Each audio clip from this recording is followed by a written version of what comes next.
Order, please. Roll call. Clementine? Councilmember Barber, Present. Councilmember Garcia, Present. Councilmember Hoffa, Here. Councilmember Smith, Here. Recording in progress. Here. Apologies for the audio there. Alrighty, and then we'll go right into the presentation. So it is our longstanding work in the region with the Defense Language Institute to recognize some of the work that are done by the students there. And so I'm just going to go ahead and read off the proclamation, and it's relatively the same for all of you. And so I'll go ahead and read. Proclamation honoring the Defense Language Institute Foreign Language Center's quarterly Joint Service Award recipient. Whereas the Defense Language Institute Foreign Language Center has established the quarterly Joint Service Non-Commissioned Officer, Petty Officer, and Junior Enlisted Board. And whereas a recipient of the board award, this one is Lance Corporal Eduardo Ramon, has demonstrated extraordinary personal abilities, leadership skills, and knowledge of the history of the Presidio of Monterey and DLI FLC, chain of command, world events, customs and courtesies, first aid, code of conduct, uniform code of military justice, military leadership, and the armed forces insignia. And whereas the Monterey community is proud of the country's service members, as well as its outstanding relationship with DLI FLC. Now therefore be it proclaimed that I, Tyler Williamson, Mayor of the City of Monterey, on behalf of the City Council and citizens, hereby recognize Lance Corporal Eduardo Ramon, United States Marine Corps, for a job well done, and thank him for his continuing contributions to the armed services and to our nation. So Lance Corporal, why don't you come up here, and I will. What? So it has been tradition where we have you all come up and say a few remarks, and then we do a little bit of a guessing game to see how successful we are in figuring out the language. So don't give it away, but go ahead and share with us a little bit what you have. Yes, so just to clear the air first, I'm an administrator on the Presidio, so I do not study a language currently. Okay. So I'm part of the staff there. So just to Yeah, no, thank you. Okay, so you won't be speaking a language to us today, is that correct then? yes, sir. Okay, all right, perfect. Women, I'd like to guess. I wasn't ready for. I want to guess. Anybody? All right, well, let's go. But why don't you come up and take this, and then the council, we can come up, and if there's somebody that wants to capture a photo with you, so congratulations. Yeah, absolutely. Hey, congratulations. Lance Corporal, thank you for your. You want to maybe pull it over there? No, when she's right here. Okay. Okay, are we good? Okay. I'm gonna take my picture off of this. Okay. You gonna take your picture off of this? Uh-huh. You don't have to, thanks. No, I gotta mess with you. It's the morning. It's the Hey. picture. He started it this morning. All right, All help. congratulations.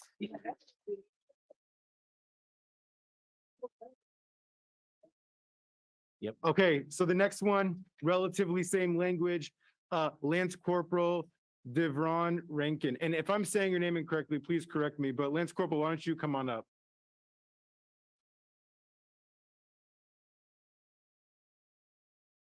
I'm assuming you speak you're here studying a language. I am All right, well, let's hear it. أريد أن أشكركم لخدمتكم لمجموعة Monterey. Okay. I heard German, Arabic. When somebody guesses it right, you let us know. They get, yeah, Arabic. Arabic, yes. All right, Lance Corporal, why aren't you coming up? Congratulations.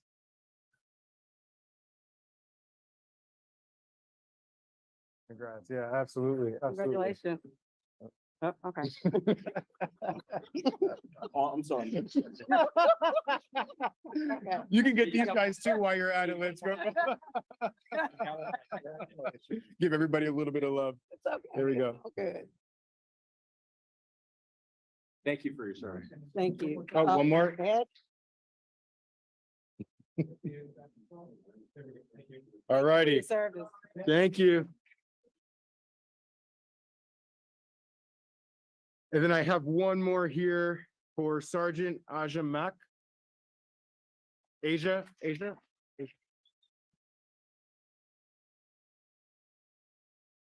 Salamuna salamunu granu amataramu melmano. Manum brigade mac au Pominico detachment key the salaram the platoon commandanium. Farsi. No, Peshwan. No. I'm just guessing. anybody?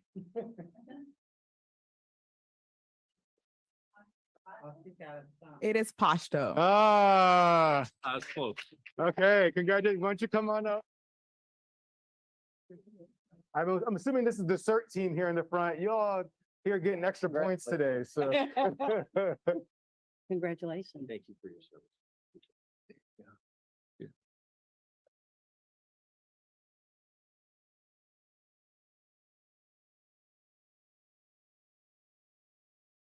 Awesome. All right, congratulations. We truly appreciate everybody's service. It's a great relationship that the city of Monterey has with the Defense Language Institute, and we hope to continue it for years to come. And we wish you all the best as you all move forward with your studies and as you move on to your future assignments. So thank you all so much.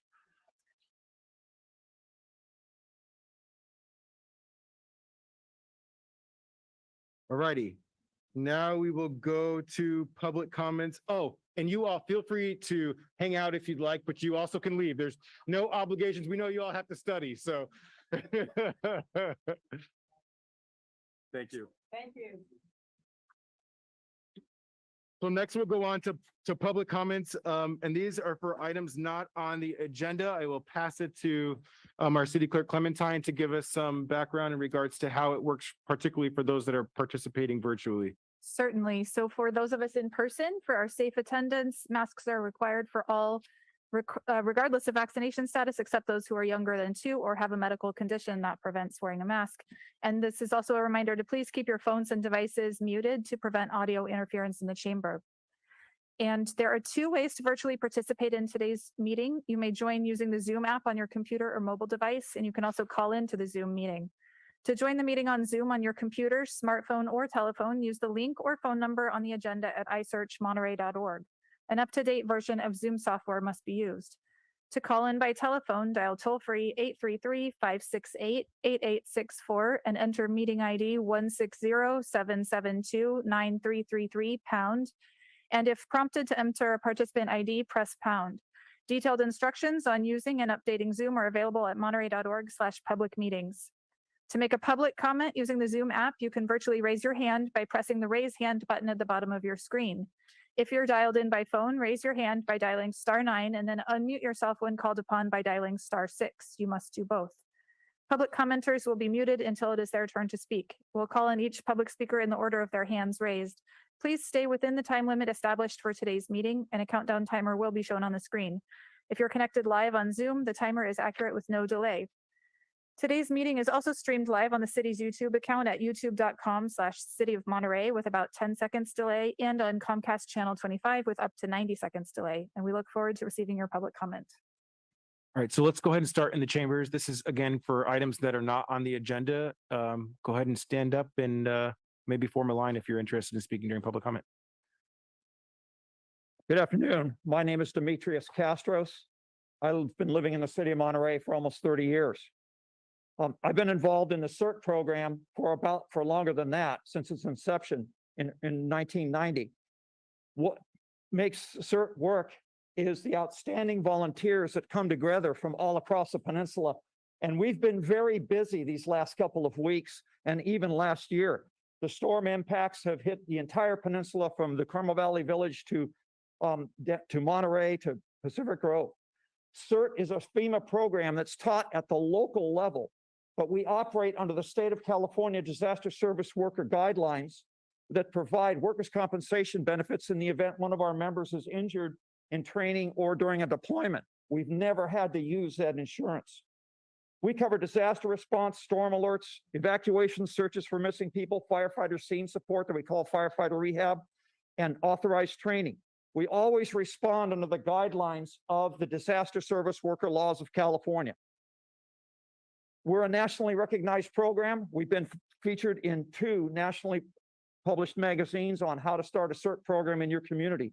And again, what makes this program work is that we have participation here in Monterey from volunteers that come from all over the peninsula region. You know, Monterey Peninsula is not just one city. It's a region. It's a peninsula of different communities that come together. And we have volunteers that respond from all throughout that region. We have 165 people in our emergency call-out system that we activate when we need responders. Half of them don't even live in the city of Monterey. Some of them live as far as Carmel Valley Village, and you get to meet a couple of them in a moment. And at no cost to Monterey, we have helped train teams in Carmel, Carmel Valley, and Big Sur. The Carmel and Carmel Valley members regularly respond into Monterey. Whenever we deploy, it's an extremely valuable service to the community, but it's also a good deployment and training exercise for CERT members. Every time we deploy, it's a learning experience. We get better, we are more efficient, and we have more people that can fill in the important roles. So we deploy not just in the city of Monterey, but we deploy across the peninsula because people from across the peninsula respond into Monterey as volunteers, and it's important. Every member of CERT is a volunteer. So when people come in, and some people give hundreds of hours of time each year, they're doing it as a volunteer. I want to thank the council for your support in the past. We ask that you continue to support us in the future. And I'd like you to meet some of our other members that would like to introduce themselves. Thank you very much. Demetrius, I just want to say thank you for your leadership and your service with the CERT. Obviously, it has been very impactful over the last several weeks, and who knows what's to come after we have this little break. And I'll just use the moment to share with folks that if they do want to get involved and find a way of helping out in moments of crisis like this, like we've been having, to reach out to you all to sign up and get the training so that we can have a greater cadre of folks helping out. Thank you. Next class starts in February. There you go. Perfect. Thank you very much. Hello, my Hello. name is Lisa Alameda. I live in Monterey at the bottom of Skyline Forest, and I took the NERT class. It was Neighborhood Emergency Response Team right after 9/11. And I had never heard of NERT before, but on a chance meeting, Demi was on a fire engine responding to a car accident right up the street from me, and I went to see if I could do anything to help. And I found out that he was my neighbor, just a couple miles up the road. So he's the one that let me know all about NERT, and he's relentless when it comes to, trying to get people on board. So I joined the class, and I was active for a while, for a few years, but then nothing happened. We weren't called out. So I became a dropout, like a lot of people have done in the past, because, it's like a language. If you don't use it, you lose it. So anyhow, then I decided I wanted to become involved again when it was CERT. So, and I basically started going back so I could refresh, what I had learned before.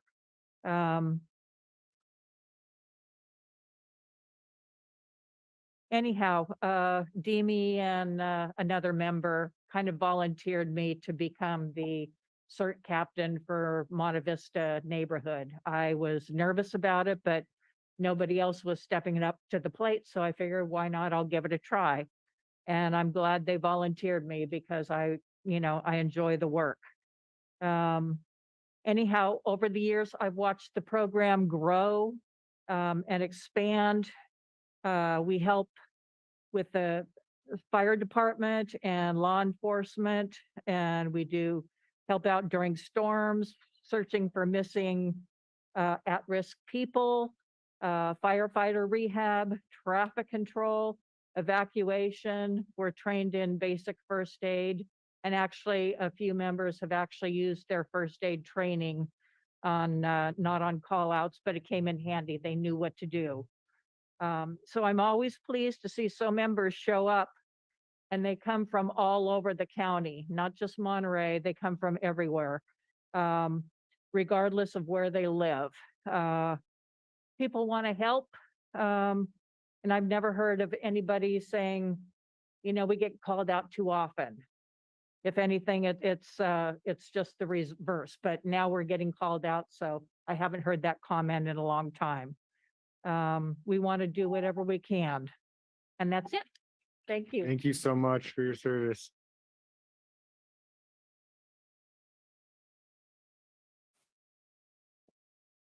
Good afternoon. My name is Susie Tarleton, and I have been a Monterey CERT member for 7 years. I originally joined because I wanted to know how to turn off my gas in my own house. And I was curious about emergency preparedness around my home and neighborhood. I have a good mind to remember details and a lot of endurance. I was raised in Wyoming.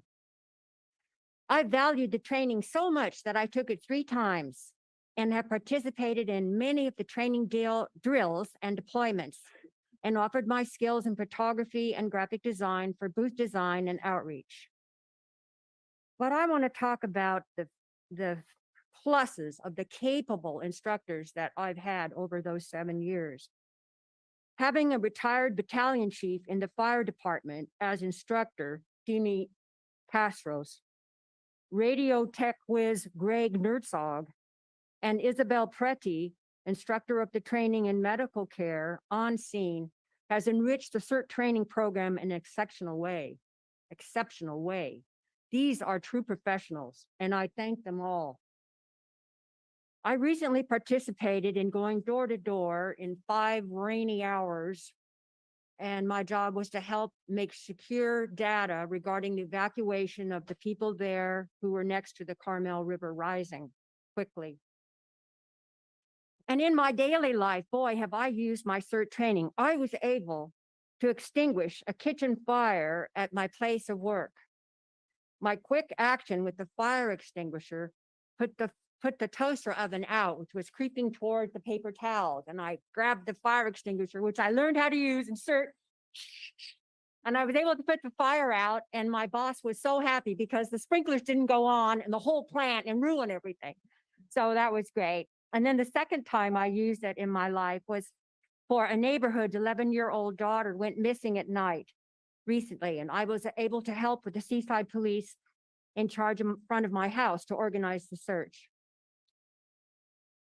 CERT has trained me to work with teams, listen to and support other commanding agencies.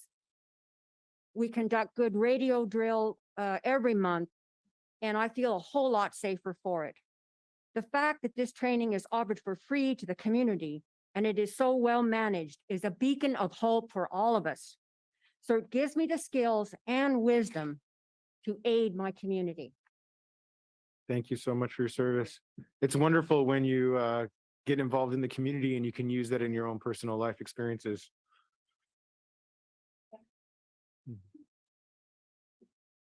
Good Honorable afternoon. Mayor, council members, and city officials. Thank you for your time and opportunity to speak. My name is Jim Pagnella. I live in Pacific Grove.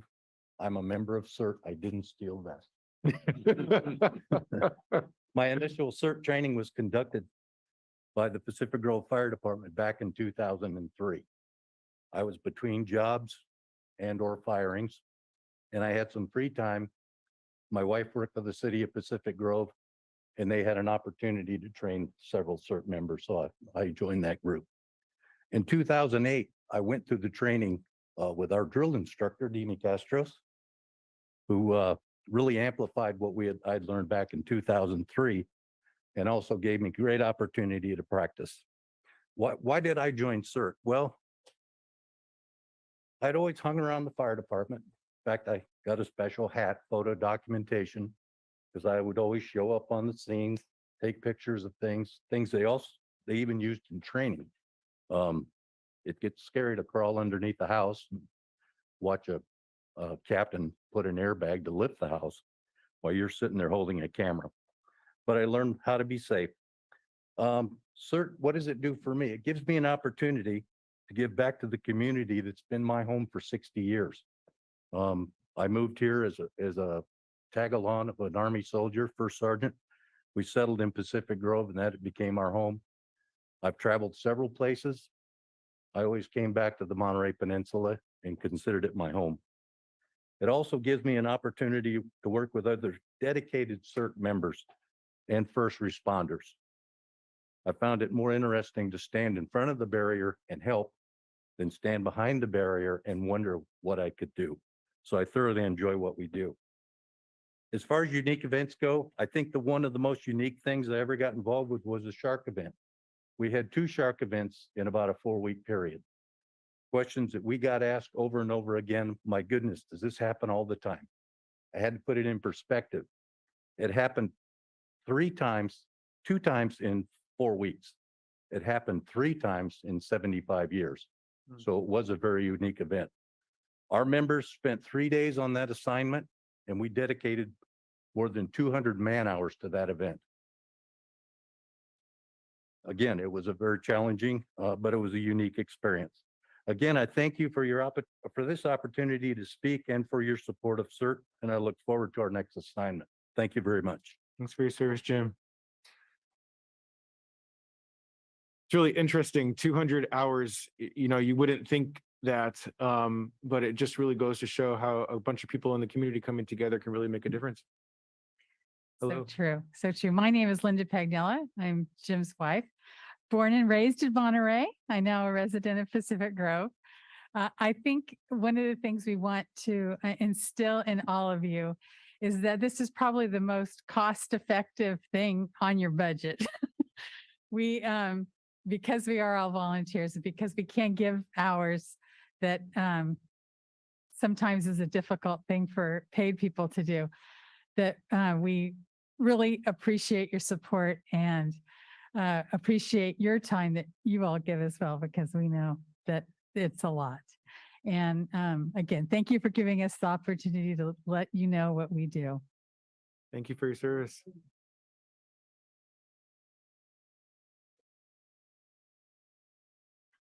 I'm in trouble now. Can you believe this? Another Pagnella. My name is Joe Pagnella. Nice to meet you all today. I am from the city of Pacific Grove. As Jim said, we moved here in 1959. In the early 70s, I joined the Pacific Grove Volunteer Fire Department and spent, I would say, a very wonderful 35 years there in a volunteer group. Most of that as a reserve captain. I also spent, as part of that, 5 years as a full-time paid firefighter. And the question I'm always asked is, why did you leave? Well, I never really left it. I didn't leave it until 2008 when the volunteer group was dissolved. But I did have the opportunity to, again, sign up as another volunteer organization, which is our current CERT group. Thoroughly enjoyed it. Still enjoy it every day. Available 24/7 if I'm not on vacation or tearing a house apart. And I really appreciate this opportunity to serve in that organization. Obviously, there's something about me and volunteering I don't think is ever going to go away. I work with approximately 200 really great volunteers. And I think a lot of that has to do with the way DME utilizes our skill sets, encourages us to reach out and do more. I remember the day he insisted that I be the incident commander on a scene. And he said, well, it's your fault. You said you like to run around and see what's going on. So I did that. And anytime our group can call up maybe 10 or a dozen people, a lot of us have our own radio equipment. DME just has to get on the air and said, hey, we need 10 people here. Report to this staging area. We can call up as many as 40 or 50 in 20 or 30 minutes. It's an amazing response that we get out of this group. We respond obviously to a variety of things. Traffic control, and being on both sides of the fire situation. It's really nice when you're in emergency services not to be standing in an intersection or under a downed wire or tree. So it's storms, medical needs, the shark events that Jim's brought up, local community events, just to do something as simple as crowd control or traffic control. We're glad to do that. Again, we've responded to 4 calls in January. Some of them were about 10-hour events, and enjoyed every minute of that. I do appreciate the support you give this group, and I do appreciate the support you give our leader, Demi Castros. Thank you for your service. Thank you.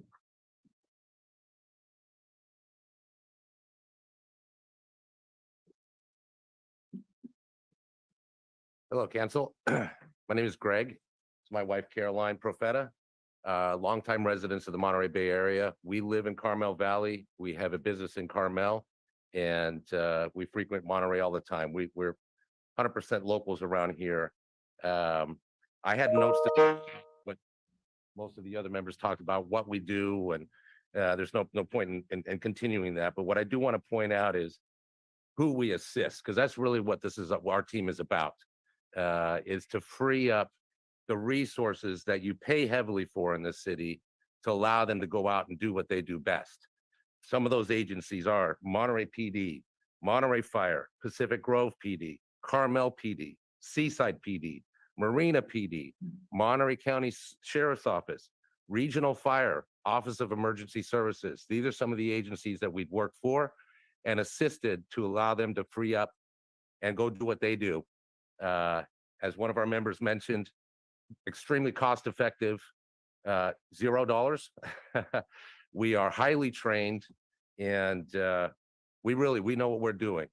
I just want to give you a quick example. We recently just had, obviously, the flooding out in Carmel Valley. We are in charge of a team. We have 32 members in Carmel Valley. We were called out by OES to assist the Monterey County Sheriff in evacuating all the way along the Carmel River from Klondike Canyon all the way to the lagoon. We managed to go door to door, over 500 residents. Quite a few of those were unable to move, handicapped. And if we hadn't gone to those doors, they didn't have any medical equipment. We assisted them with that. It was a real life-saving situation there. And the point of bringing that up is we were also assisted by Monterey CERT and Carmel CERT. It's a unified situation that we're in here, and it's highly important that we do that. On the other side, our team, when we had the flooding in Pacific Grove, we were called out to do traffic control down there, and we had 8 of our members from Carmel Valley that assisted. I believe we had 8 Carmel CERT members that assisted, and really, at the end of the day, we have to thank Demi Castro for this, because 3 years ago, we decided to join, and we had no idea what we were getting into. And here we are leading our own team in Carmel Valley. We're lieutenants in Carmel CERT. We're on the command squad here in Monterey. We've probably just this year alone, 10 of the first 15 days we've been called out, Caroline and I and our team. And we love it. We love to assist everybody. We really view this as a big peninsula, and you know, we hate the divisions of the cities. We're all here to help each other, and we've shown that. And again, Demi Castro is really an amazing leader, and thank you for your time and your support of continued support of CERT. Yeah, absolutely. Thank Thank you. you, Greg and Caroline.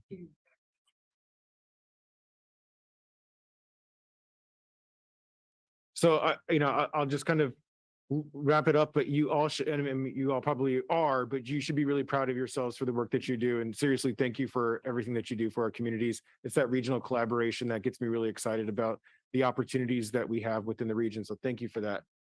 Anybody else in the chambers want to provide public comment?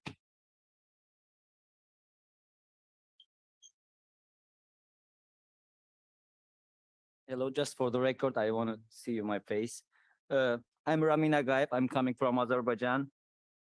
Thank you for this opportunity, Honorable Mayor, Honorable Council members, dear friends. I greet you all here, and those who are watching us on the Zoom.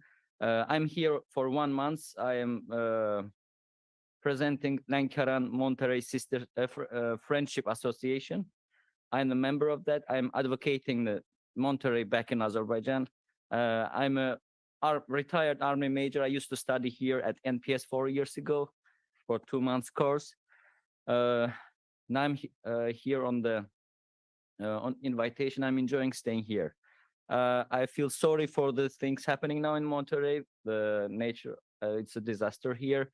And I just want to say that I am standing ready to assist and help in if it requires. So thank you for the opportunity. I just wanted to present you a gift from on behalf of our association. Thank you. And I'll say that Roman and I met last week, and it was interesting because I had to cut our meeting somewhat short because of the things that were going on and having to meet with some of the other electeds for some regional collaboration on the storm response. So it's just very fitting in regards to how these all play out. But thank you so much for your partnership, and I'd be glad to take this. Do we want to take a photo? Yeah. Yeah.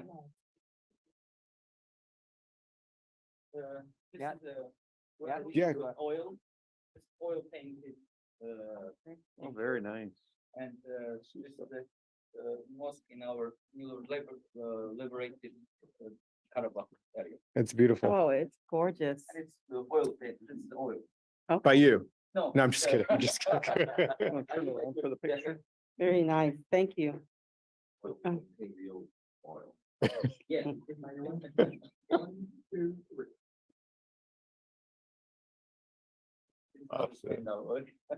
Thank you so much. Awesome. Thank you. Thank you so much. Thank you. Beautiful.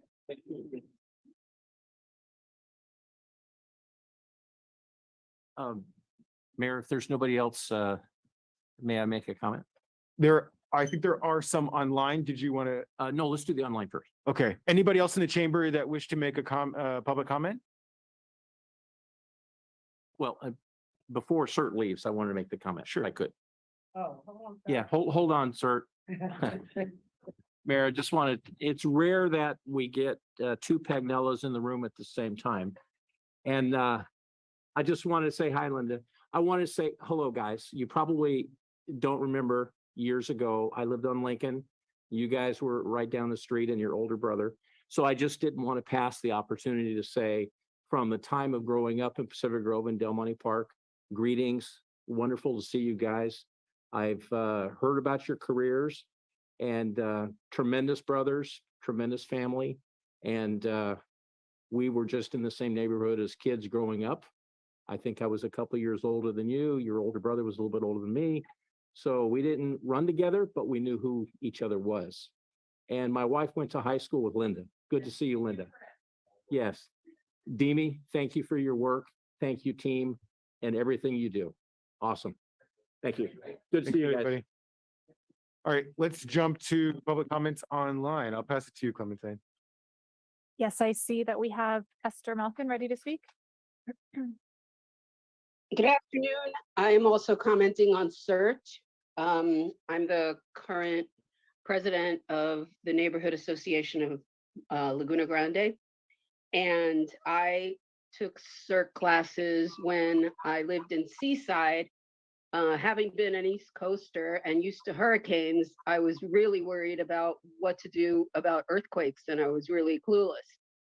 So I sought out the CERT classes that were being done in Monterey and took them back then. It was at least 12, 13 years ago. And when I moved back to Monterey, I was out front in my driveway, and CERT member Sarah Blackstone was walking by and asked me if I would come back to CERT because I was one of the dropouts. And she called me out on it, and I took the classes again. But more importantly, I was able to recruit residents in my neighborhood to help out and take the courses. And I want to throw out a major thank you to our team captain, Scott Hansen, who is on vacation in Mexico right now and can't be here, and Kathy Boya, who actually helped with relocating the seniors last week out of Carmel Valley. This is obviously a very valuable program. Everybody that I've recommended to take it has done so and thoroughly enjoyed it. My friend Karen O'Neill, within 2 weeks of taking the course, had a fire in her building. And because of this class, she literally was in automatic mode when it happened. So we know how valuable they are. And yes, it's a volunteer organization, but that doesn't mean that they don't have needs, that some funding can help them, whether it's with equipment or otherwise. So if there's a way of thanking them by the city councils on the peninsula, not just Monterey's, I think it would be valuable for everybody to put some money together and help them be able to continue to serve our area as well as they do and help the police department and the fire department. So again, I want to thank them all, and hopefully we don't have many more times that we have to deploy them. Thank you. Thanks for your comments, Esther. Do we have anybody else online?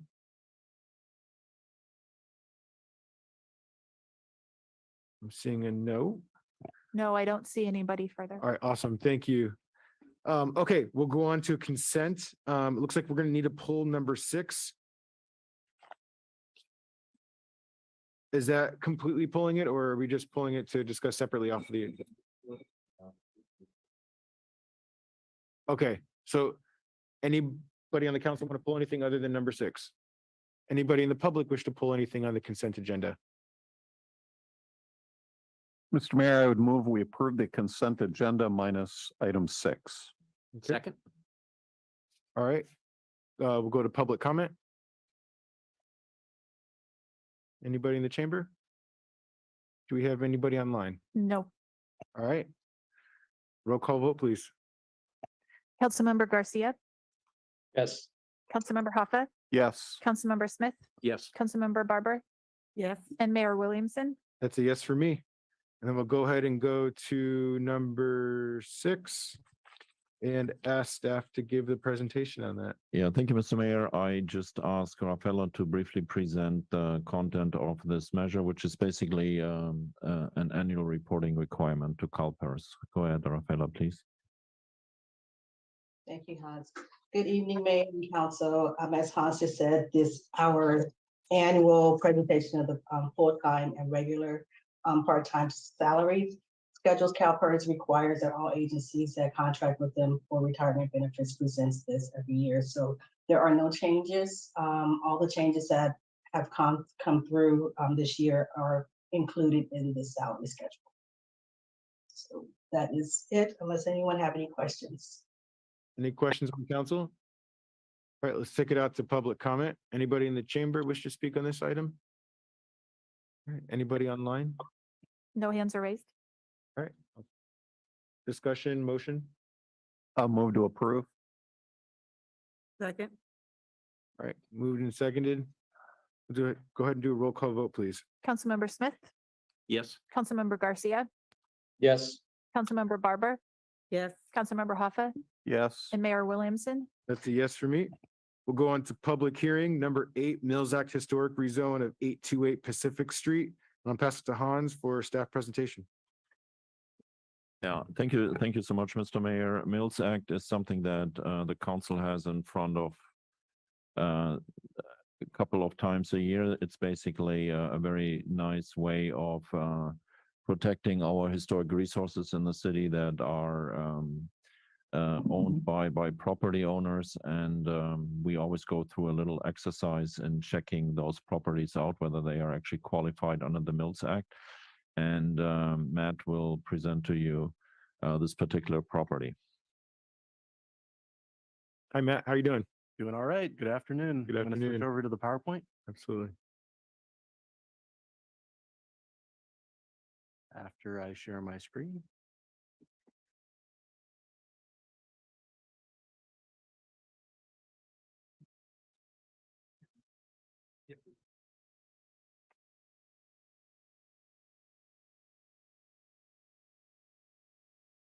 All right, the property in question is 828 Pacific Street. It's just down the road, about a 5-minute walk from here. The proposal is for its zoning to be updated to H2 zoning, which is locally significant, and also award a Mills Act contract to the property.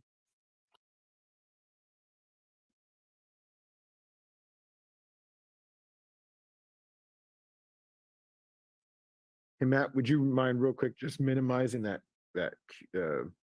cube there? Perfect. Thank you. Absolutely. A intensive survey was prepared by a accredited architectural historian, Margaret Clovis.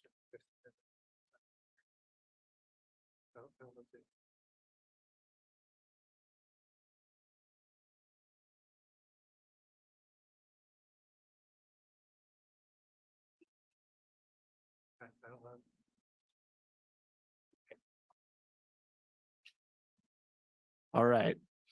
An intensive survey was prepared by an accredited architectural historian, Margaret E. Clovis. And in those findings, it was found that the property qualifies as a local historic resource based on California Registers 2 and 3, which are associated with persons and design. Criterion 2, the persons associated with the property are one of Monterey's pioneering Sicilian fishing families, specifically associated with John and Agatha Giamona. They had a local fishing boat and were well integrated with the Cannery Row businesses. For Criterion 3 design, the design of the residence itself applies the Spanish Revival architecture that we usually see on larger and grander estates to a more working class residence. And our HPC found it exciting that we were preserving a smaller residence with these prime Spanish Revival architectural features. Analysis. As stated, the property meets the eligibility requirements for H2 overlay zoning. H2 is locally significant, meaning that it would apply to the Monterey Peninsula more so than it would be recognized on a state or national level. And it has been identified by the qualified architectural historian to be significant. Both the HPC and Planning Commission further supported this eligibility and recommends that City Council support both rezoning the property and approving the Mills Act contract. Rezoning the property to H2 gives it its historic status, and awarding the Mills Act contract alleviates a little bit of tax on the property in exchange for them being required to maintain and preserve the historic property into the future. With that, the recommendation from city staff is that City Council approve both the first reading to rezone 828 Pacific Street as a city historic resource from its current zoning designation of R16 to R16H2, and approve the resolution authorizing the Mills Act contract itself. With that, that concludes staff's presentation. Thanks, Matt. Any questions from the council? All right, we'll take it out to the public. Anybody wish to speak on this item that's on the chambers? Yes, sir. Mayor and Councilman, my name is Ben Beasley. I'm one of the owners of the property. Just a couple fun backgrounds, if you don't mind me just sharing with you. Oh. The Giamona family, they came in the early 1900s. They initially settled the property, which is now the parking lot across from the First Theater up from the wharf. That no longer is their property. Their son, one of the sons, bought this house in 1930. Actually had it built in 1939. And they remained living in that house until 2000. We're only the third owners of this property. The other and they raised 4 kids in that property. The other interesting fact is Albert Sino was living in Martinez with the Giamonas when they were kids. He says, I don't want to be a fisherman. I want to be a builder. He came down to Monterey. This was one of the very first homes he ever built. He built over 30,000 homes in California. And this is one of the very first ones he ever built. So there's two real cool stories that are going on with this property that we're inheriting. And we absolutely love it and don't want to change a thing except for making it as pretty and as beautiful as we possibly can. Awesome. We appreciate you helping to preserve some of this great history in the city. Thank you so much. Anybody else in the chambers? All right, do we have anybody online? No, not at this time. All right, for discussion and deliberation. Just a comment real quick. I appreciate anytime the Mills Act applications come to us because we get a little more sliver of the history and the family. And what been related with the Sino family is significant because the first Albert then had a son, and that son has been a magnificent builder in Northern California and Nevada and has been quite successful. So the Sino name is well known as the builder of this house, and the Giamona family is well known in the region as well. So it's great to see the history, the story, and to preserve this, to see the building materials that are going to go in, the money that will be invested. So very supportive of it and appreciate the fact that all the right people are part of this to get this done preserve it forever. And I drive by it every day on my way to work. Very nice. Thank you. All right, I'll make a motion to approve. Thanks, Alan. Second. All right, motion and seconded. Go ahead and do a roll call vote, please. Councilmember Huffa, Yes. Councilmember Barber, Yes. Councilmember Garcia, Yes. Councilmember Smith, Yes. and Mayor Williamson. Yes. All right, next, congratulations. Thank you. Next, we'll go to item number 9, public testimony on proposed renewal of MCTID. I'll pass it to Hans for a quick presentation on this one. Thank you so much. The council knows from a December 20 meeting what the MCTID stands for. This is now a procedural meeting to receive public testimony on the proposed MCTID, and Ned will give you an even quicker presentation. It will indeed be quick, as council heard on December 20th, and moved to adopt a resolution to declare the city's intent to renew the Monterey County Tourism Improvement District and levy an assessment on lodging businesses. Council also adopted a resolution requesting consent from the county and participating cities to renew the TID, and notices have been sent to all the participating cities. Also, thirdly, adopting a resolution to adopt procedural guidelines. The MCTID, as many of you know, was first launched in 2006. It is a benefit assessment district that is assessed on lodging properties based on the number of room night stays, depending on the type of lodging property, and the funds stay within the district for marketing and sales efforts. The City of Monterey is the lead agency, and there is no cost to the city's general fund. And we discussed how the TID would generate roughly $8.86 million in year one, support tourism promotion, benefit the needs of the region, and provide a stable funding source for tourism development. Next steps, tonight is a meeting just to receive any public testimony and information from the public. At the next second meeting in February on the 21st, there will be a final public hearing and adoption of the resolution of formation, and as well as a resolution to modify the existing TID. May 2nd would be another public hearing to modify the TID, and then July 1st, the renewal of the TID for a 10-year term. And this slide that we shared back in December also highlights the differences between the current district and the renewed district. You'll see the assessment rates are proposed to increase for full service properties and what's known as luxury service properties with escalators built in. As of today, total district-wide petitions received were 68.5%, and then City of Monterey 85%. That concludes the presentation, and looking forward to receiving public testimony and comments on the TID this Hey, Nat, evening. could you go back to the last slide real quick? Sure. Under the renewal, it says ideally new district in place by July 1st.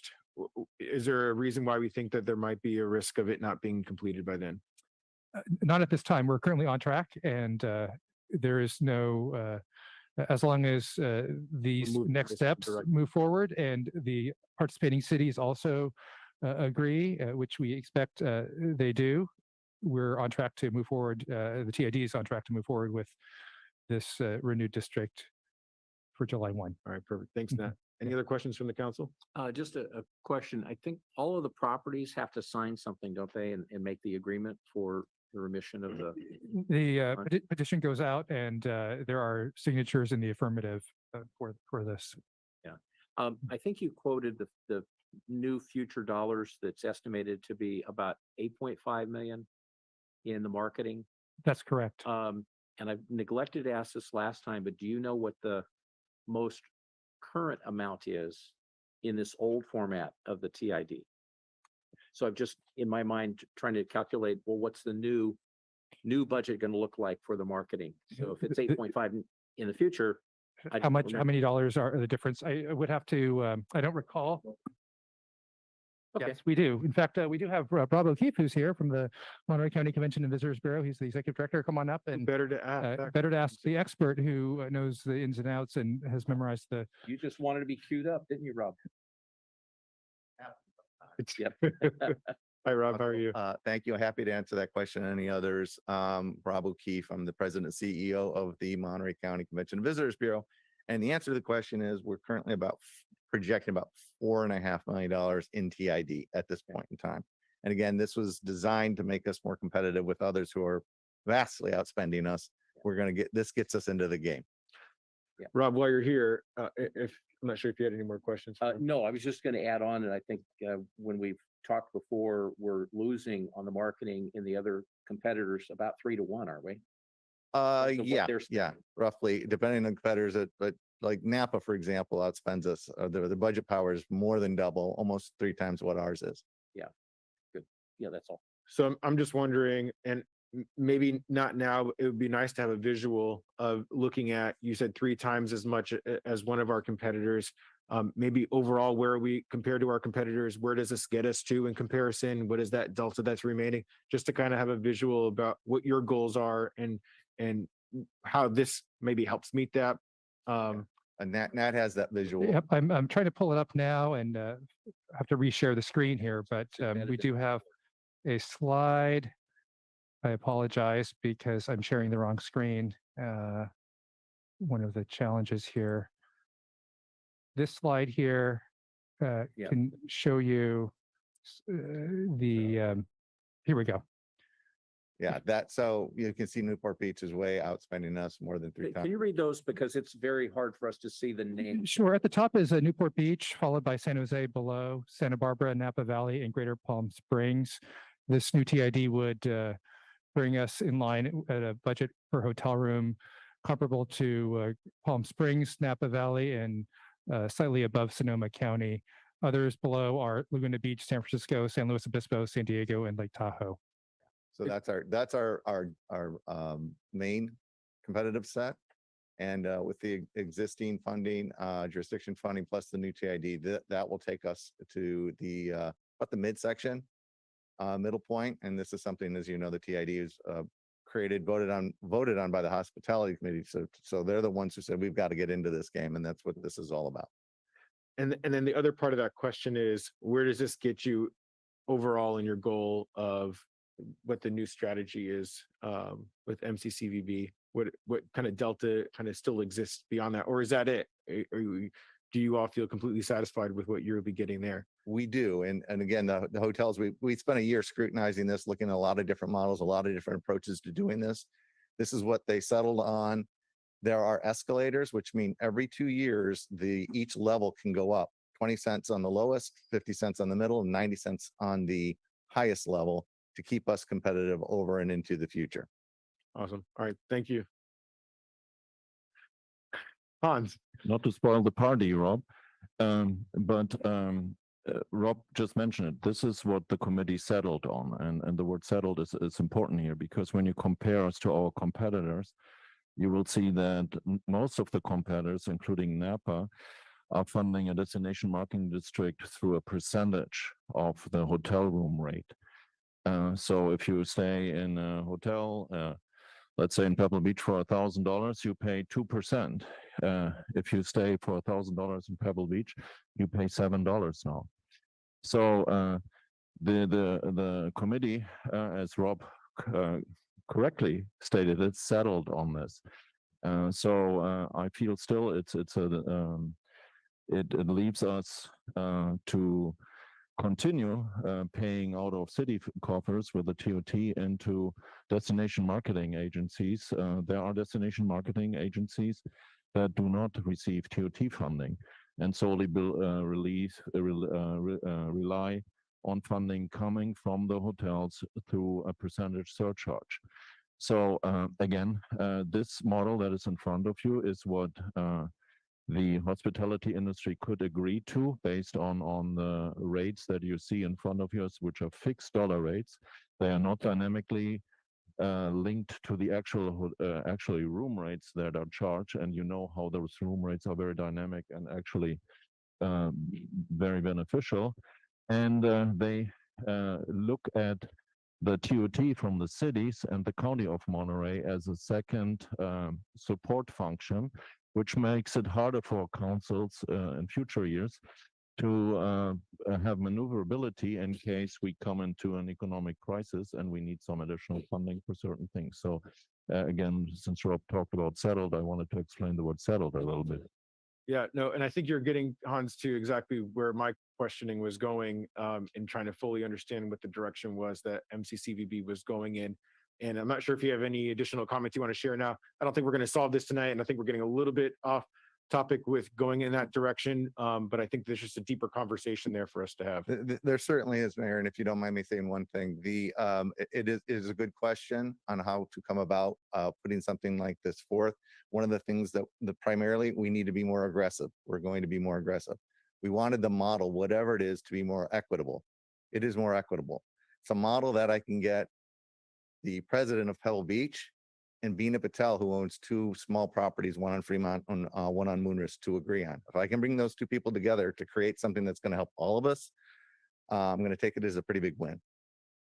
Awesome. All right. Thank you, Rob. Appreciate it. Thank you. Anything else? Any other questions from the council? All right, let's take it out to the public for comments. Is there any public comments from those in the chamber?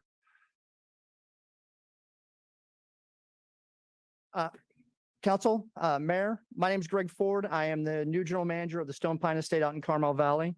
And first and foremost, it has been a tremendous success. The C Monterey, I mean, once again, you've seen what's been there.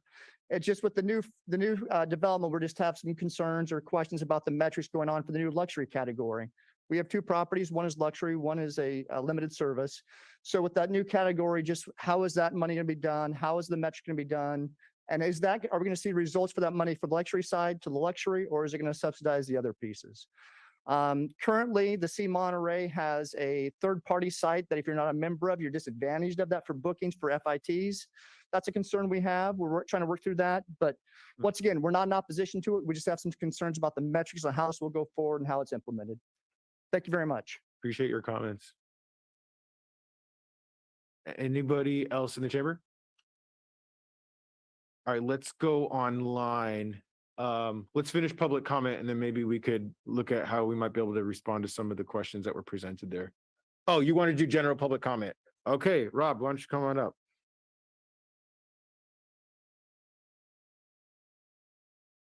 I'll make this brief. I appreciate the time to say something for clarity, and more clarity. Clarity is as called for. We'll deliver on. I wanted to say, I said something about how this will make us more competitive. It's predicated on the strategic plan that you referenced, and the strategic plan puts at the heart and the purpose of our organization two things: economic vitality, quality of life. But it's going to enable us to do more and better. And I'll give you an example. It's the quality of life and the economic vitality were challenged by the storms that we just had. And the hospitality industry and our organization focused on the quality of life and life itself at the expense of economic vitality. So I just wanted to recognize dozens of hotels who put together evacuation rates, who put aside their pet policies, who did other things to support the people in need. We took tens, if not hundreds of millions of dollars of loss in visitor spending just in the past week. But they put forth their best for our residents. They put aside that economic vitality. We'll make it up. We'll come back.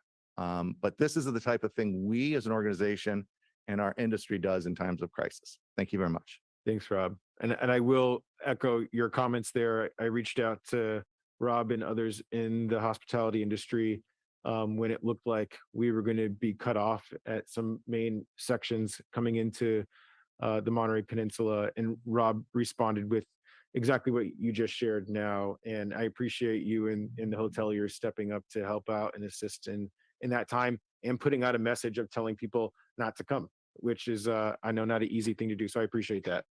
All right, let's jump online, please. If there's anybody. I do not see any hands raised, Mr. Mayor. Beautiful. Thank you, Clementine. Bring it to the council for a motion, discussion, deliberation. I'll move to approve. All right, Alan's on fire this council meeting. Y'all are going a little bit slow on Alan over here. Is there a second? You did. You waited a little bit. Did wait. Second though, Alan. Go ahead, Kim. You're going to second. It's not. We don't need the motion, Ellen. I'm sorry. Thank you. It's just You're right. It receive is a the public hearing. report. Okay. Yeah. Thank you. Thank you for that clarification. All right. With that, we will close the public hearing section of our agenda. We're going to be going into closed session here. So I ask anybody that has public comments on our closed session agenda items. And it looks like we have two items, MFFA labor negotiations and litigation Bonnie Goff case. Anybody in the chamber wish to make comments on the closed session agenda items? All right, do we have anybody online? Awesome. All right. Well, thank you all for being with us today. And if you're so willing, join us this evening for our evening session at 7 o'clock. Have a good night, everybody.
I want to welcome everybody to the evening session of our, Recording in progress. and let's start off with the Pledge of Allegiance. I pledge of allegiance to the flag of the United States of America, and to the republic for which it stands, one nation, under God, indivisible, with liberty and justice for all. Okay, and then we will go into continued public comment for items that are not on the agenda. So I will pass it to Clementine to share with everybody the rules around that. For the safe attendance of our public meetings, masks are required for all who attend in person, regardless of vaccination status, except those who are younger than 2 or have a medical condition that prevents wearing a mask. Please keep phones and devices in the council chamber muted to prevent audio interference. There are 2 ways to virtually participate in today's meeting. You may join us using the Zoom app on your computer or mobile device, and you can also call into the Zoom meeting. To join the meeting on Zoom on your computer, smartphone, or telephone, use the link or phone number on the agenda at isearchmonterey.org. An up-to-date version of the Zoom software must be used. To call in by telephone, dial toll-free 833-568-8864, then enter meeting ID 160-772-9333 #, and if prompted to enter a participant ID, press #. Detailed instructions on using and updating Zoom are available at monterey.org/public-meetings. To make a public comment using the Zoom app, you can virtually raise your hand by pressing the raise hand button at the bottom of your screen. If you dialed in by phone, raise your hand by dialing *9 and then unmute yourself when called upon by dialing *6. You must do both. Public commenters will be muted until it is their turn to speak. I will call on each public speaker in the order of their hands raised. Please stay within the time limit established for today's meeting. A countdown timer will be shown on the screen. If you're connected live on Zoom, the timer is accurate with no delay. And today's meeting is also streamed live on the city's YouTube account at youtube.com/City of Monterey with about 10 seconds delay, and on Comcast channel 25 with up to 90 seconds delay. And we look forward to receiving your public comment. Let me turn my mic on. Thank you, Clementine. So we can start off with folks in the chamber. If there's anybody that wishes to speak in public comments for items not on the agenda, please feel free to come forward to the mic.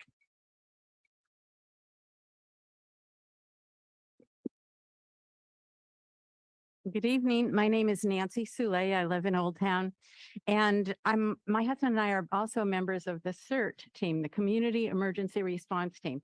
So many of you are aware of all the power outages that we had during this time caused by the storm, but mainly because of power failures when trees or power lines went down from a multitude of reasons, but basically and mostly, I think it was probably from trees being downed. This is one of the major reasons why we need the city to respond with a master plan for undergrounding of utilities. It's been put off and postponed and said we don't have money this year, this isn't the right time, but it is so critical. One thing that became apparent was the need for evacuation. And one of the areas we were called to was to evacuate in the Carmel region right by the river. Other areas that were potentially evacuating also were in need of escape routes. Now, if the escape routes are blocked by trees that have taken wires down with them, that just makes our safety, the entire community, in fact, the entire peninsula community, vulnerable. And we cannot do anything about it without the effectiveness of a program that can start undergrounding the utilities. Most important are those escape routes. Think of Pacific Street. The wires just traipse across Pacific Street. Those kinds of things, if a tree takes it down, that blocks a very important route. Highway 1 was reportedly closed for 18 hours, the Herald reported. The Salinas River was going to block some other avenues. So it's very important not only to keep power to the people, and many of them have medical needs that might need to have the power on a very emergency basis, but also for the business and the ability to effectively communicate. We need the city to act. And this is a new city council and it's a new year. please make the safety of citizens an urgent priority and create a committee to put undergrounding of utilities into the city master plan, beginning with the escape routes. Thank you. Thank you, Nancy. Anybody else in the chambers? Hey, Barbara? Good evening, Mayor Williamson and members of the Monterey City Council. I'm Barbara Meister. I'm the Public Affairs Director at the Monterey Bay Aquarium, and I'm here tonight with an invitation to you all. Finally, since the recovery is, or part of the recovery after the pandemic, we're finally able to bring back a tradition, and that tradition is called Community Open House, where we invite all of our residents of the Tri-County region, Santa Cruz County, Monterey County, San Benito County, to come to the aquarium and come for free with proof of ID and residency of one of those three counties, starting on Saturday this weekend, January 21st, and going through Sunday on January 29th. And I brought a few extra posters, if I could leave them with the assistant manager, maybe to post at some of your city facilities, the library and the sports center, and maybe some of the senior centers. I've sent some of these around, but I've got a few extras. So I just really want to make sure that the word gets out. And I invite you too, council members, and your networking with your citizenry to also help to promote this invitation. So I thank you for your time and just really am glad that we can bring back this tradition. And it's really our way of saying thank you to our local community for supporting us through the pandemic, but supporting us year in, year out with achieving our mission of conservation of our oceans. So thank you all. Thank you, Barbara, and to the aquarium for offering that opportunity for the community to come in and join that experience. Do you have digital content that can be shared? Okay, perfect. Thank you so much. Anybody else in the chambers? All right, let's go to online. Clementine? There are no hands raised for the general public comments, Mr. Mayor. Perfect. Okay, so with that, we will close public comment and we will go to our one public appearance item on the agenda. It's number 10, which is a presentation on personal wireless facilities. And so with that, I will pass it to the city manager. Yes, thank you, Mr. Mayor.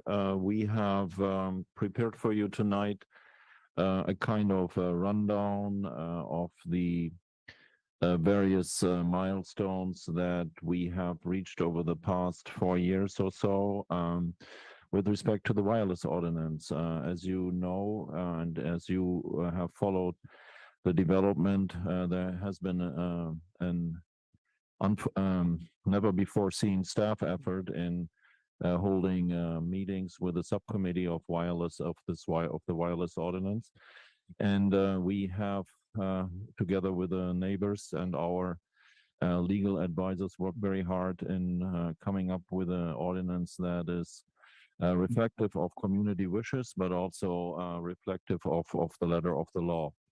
And tonight we will not ask you to make a presentation. We will not ask you to pass the first reading or pass an ordinance tonight. We will just present to you the events that led us to tonight with respect to 2 new council members, but also with respect to those council members that have been on the council for a while. This will tonight be probably the first time that we are coming back to you in this fashion to present to you what we now have as a recommended course of action from the Planning Commission.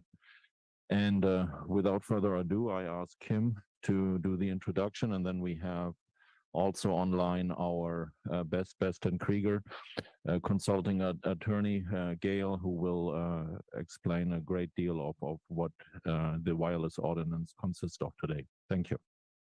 Thank you, City Manager. For those that don't know me, my name is Kimberly Cole. I'm the Community Development Director for the City of Monterey. And this is really, I want you to think about as the first part of 2 meetings that we're going to be having on this topic. And we divided it up this way because the legal framework for wireless facilities is extensive and complicated.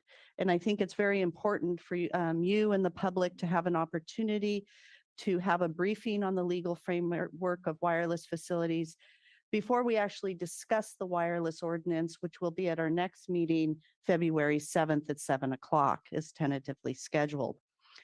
As you think about wireless facilities in local government, it's different than other types of regulations that the city develops. And that's the reason for that is there's federal regulations that sort of enable wireless facilities.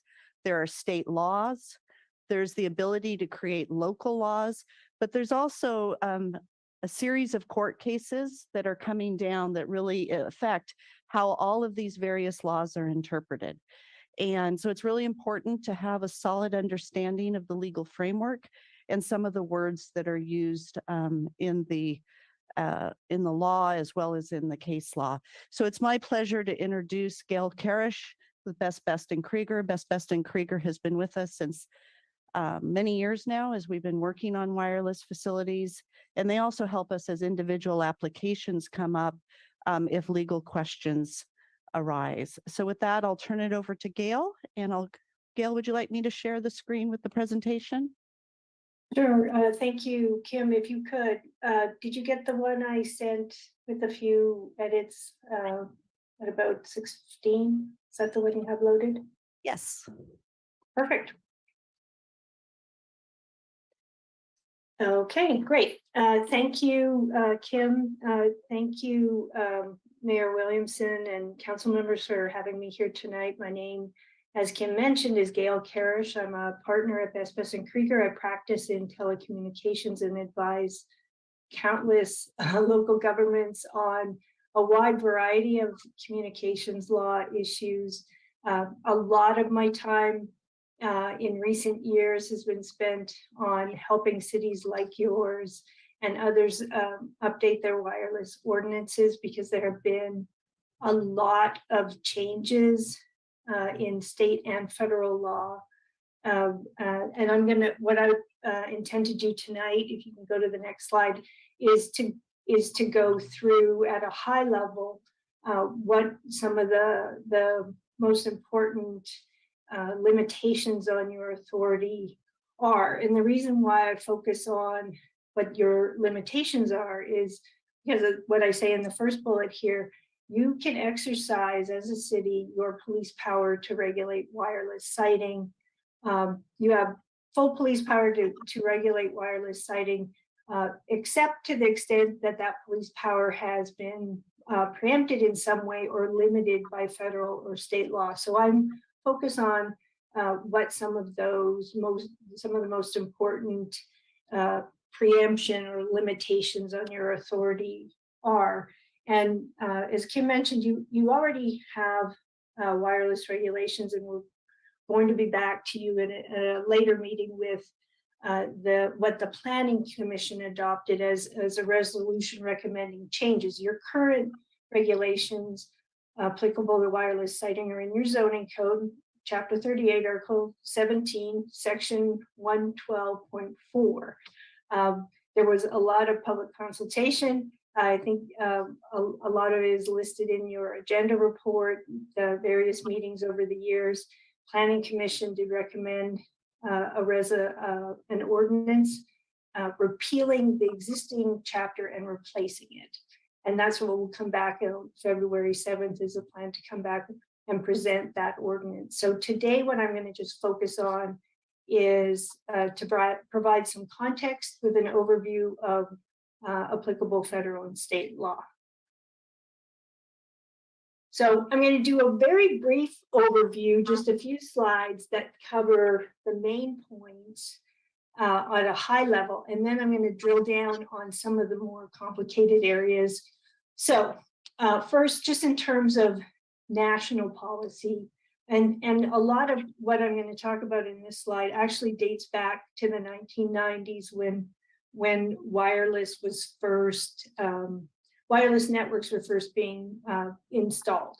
So there is a national policy on deployment. The idea from the federal government is that all parts of the United States will have wireless access to wireless services. So one of the provisions of federal law provides that no local decision or regulation can prohibit or have the effect of prohibiting the provision of personal wireless service. And I'm going to talk a little bit more about what that means a little later in the presentation. A second national policy is there are national guidelines or standards for RF emissions. What are safe RF emissions? The FCC, the Federal Communications Commission, has the authority and regulates RF emission standards. So whether it's your cell phone or it's a wireless tower and the antennas on that tower, the FCC is the one that sets the standards, and they apply across the country the same. So what federal law does is it gives them the authority, and then it says localities, and this is paraphrasing obviously, localities cannot regulate the placement of wireless facilities based on, say, their own standards of RF emissions. But what they can do is ensure that an applicant has shown that they will meet the federal standards adopted by the FCC. So that's another national policy. Also nationally, timely action is required on applications. The federal law actually says that action on applications for wireless facility siting have to happen within a reasonable period of time.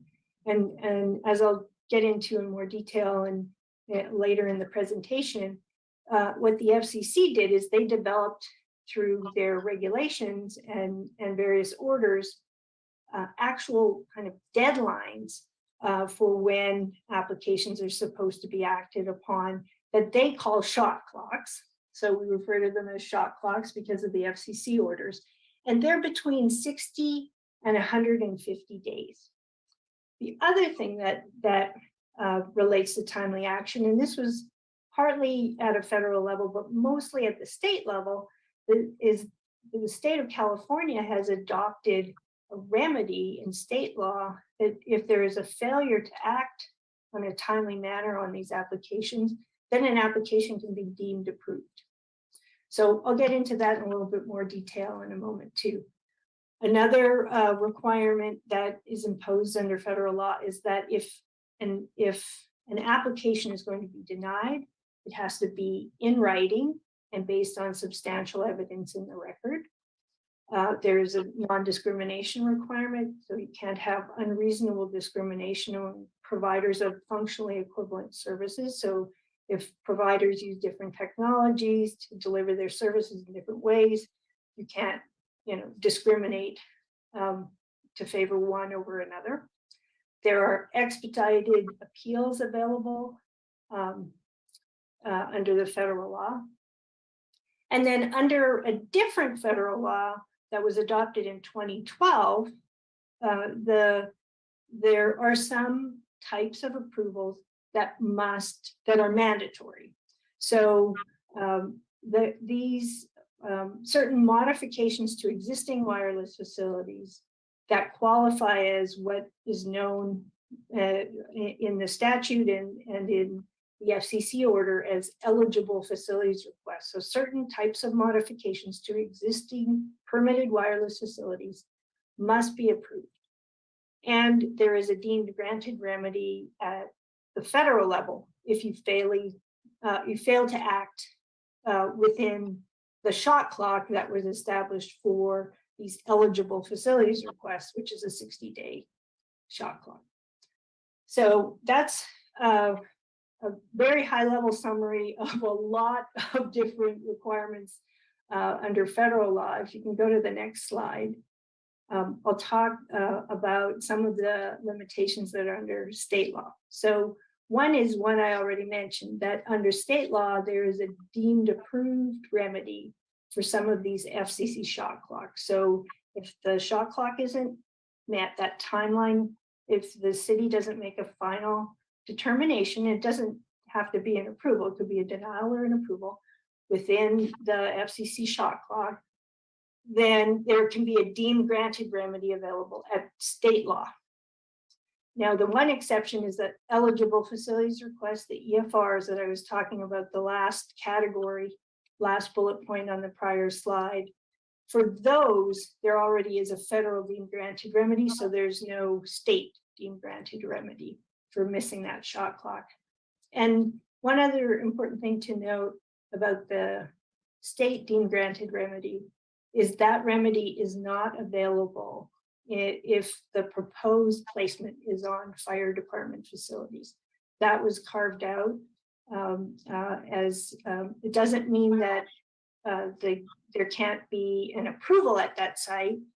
It just means that the applicant would have to go to court. They couldn't exercise a deemed granted remedy. So other state law limitations, there is, and some of these date back decades, wireless permits may not be less than 10 years in duration unless there are public safety or land use reasons for a shorter permit duration. You cannot require an escrow deposit, so like a cash deposit for removal of a facility, say at the end of when a permit expires, but you can require a bond, a removal bond. You cannot at the local level require all facilities to be sited or located only on sites owned by particular parties. So you couldn't, for example, say, we will only allow wireless facilities on local government-owned property. That's another limitation under state law.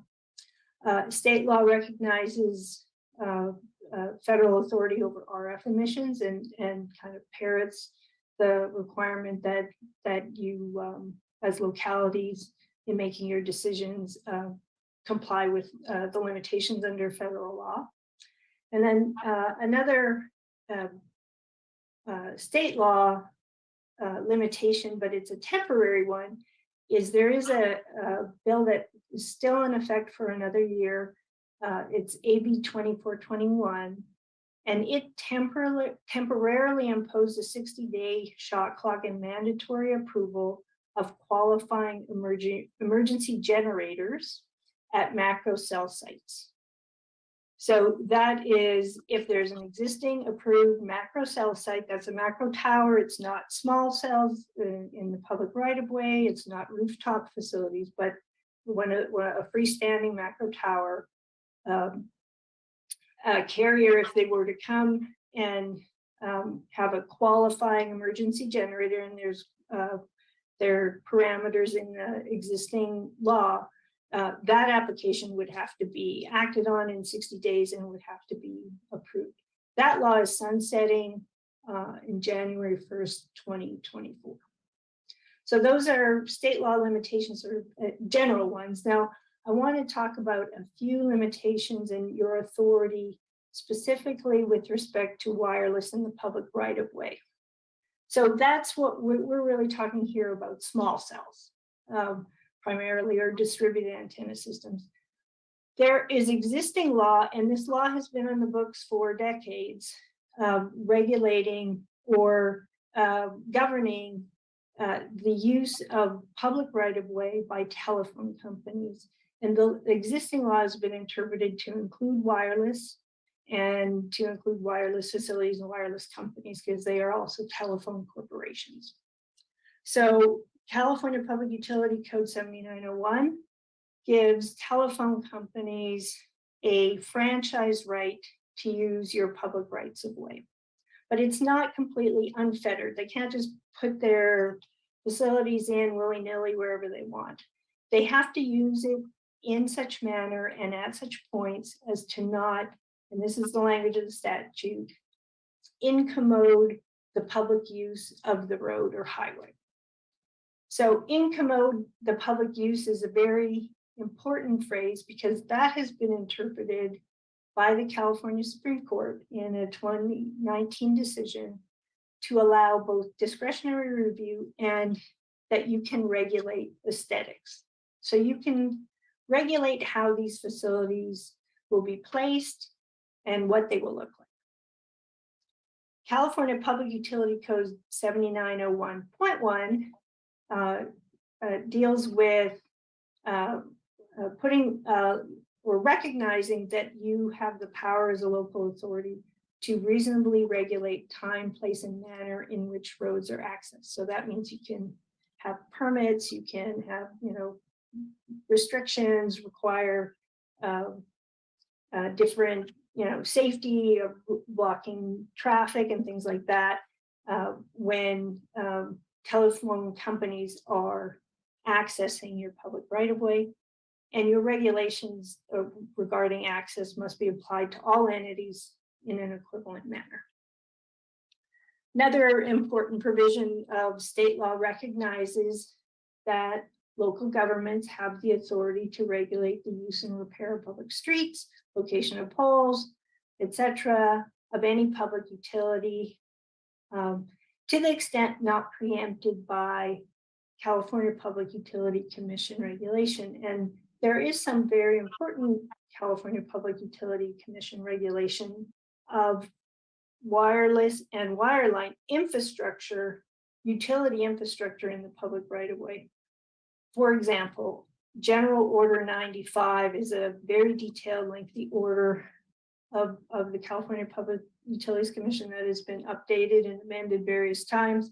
It sets forth what is safe utility pole infrastructure, safe separation of power lines from telephone lines, power lines from wireless antennas, all of that. So that regulation is an important exception to your authority to otherwise regulate the use and repair of your streets and location of poles and wires, etc. Next slide, please. Okay, so that was the kind of whirlwind overview of state and federal law. Now I'm going to turn it to a little bit more detail to go back over some of the important topics that are mainly federal, but with also some state law. So effective prohibition, I'm going to explain a little bit more about what's an effective prohibition of personal wireless service, or what's the test. I'll look at a little bit more at RF emissions and explain a little bit more about shot clocks and deemed granted remedies. Okay, so the federal effective prohibition standard. So as I mentioned earlier, in order to facilitate the deployment of national wireless networks, federal law provides that no local decision or regulation can prohibit or have the effect of prohibiting the provision of personal wireless services. So prohibit or have the effect of prohibiting was a statutory term. And so when cases were brought, this was law dating back to 1996. And when cases made their way through the courts, the various federal circuits developed tests for sort of, well, when is there an effective prohibition? What does that mean? In the Ninth Circuit, the test that was developed requires two showings, really. One is that the carrier would have to show that they have a significant gap in their service coverage. And the second thing that they would have to show is that the proposed facility is the least intrusive means of filling that significant gap, having considered the feasibility and the availability of alternative facilities or site locations. So basically, if they were to say, well, you have a requirement, say for a limit on height of a facility, and a carrier said, well, we can't meet that limitation, and you can't apply that limitation because applying that limitation would create an effective prohibition. What the Ninth Circuit would look at is, well, does the carrier have a significant gap in their service coverage? And is this proposal that this facility that doesn't meet your standards, is it the least intrusive means of filling that gap? And so the carrier would have to have looked at alternatives. Could they go here? Could they go there? Is there some way they could meet your standards? And if they could prove that they didn't have, that the alternative that they were proposing was the least intrusive, then presumably the court would find that your standard has created an effective prohibition in that instance. So that's the initial Ninth Circuit standard that was developed. significant gap, least intrusive means standard. Next slide, please. So sorry for the small print. There's a lot of little quotes I was trying to get on here, but what happened in 2018 is the FCC was looking at adopting new rules, and I'll talk about them in a little bit more detail, to help facilitate the deployment of 5G networks. So they issued an order that we call the small cell order, because it mostly was focused on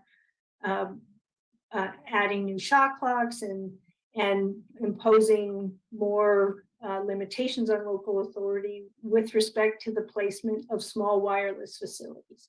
And one of the things that they did, the FCC did, was they said, you know, we have a different effective prohibition standard when we're talking about.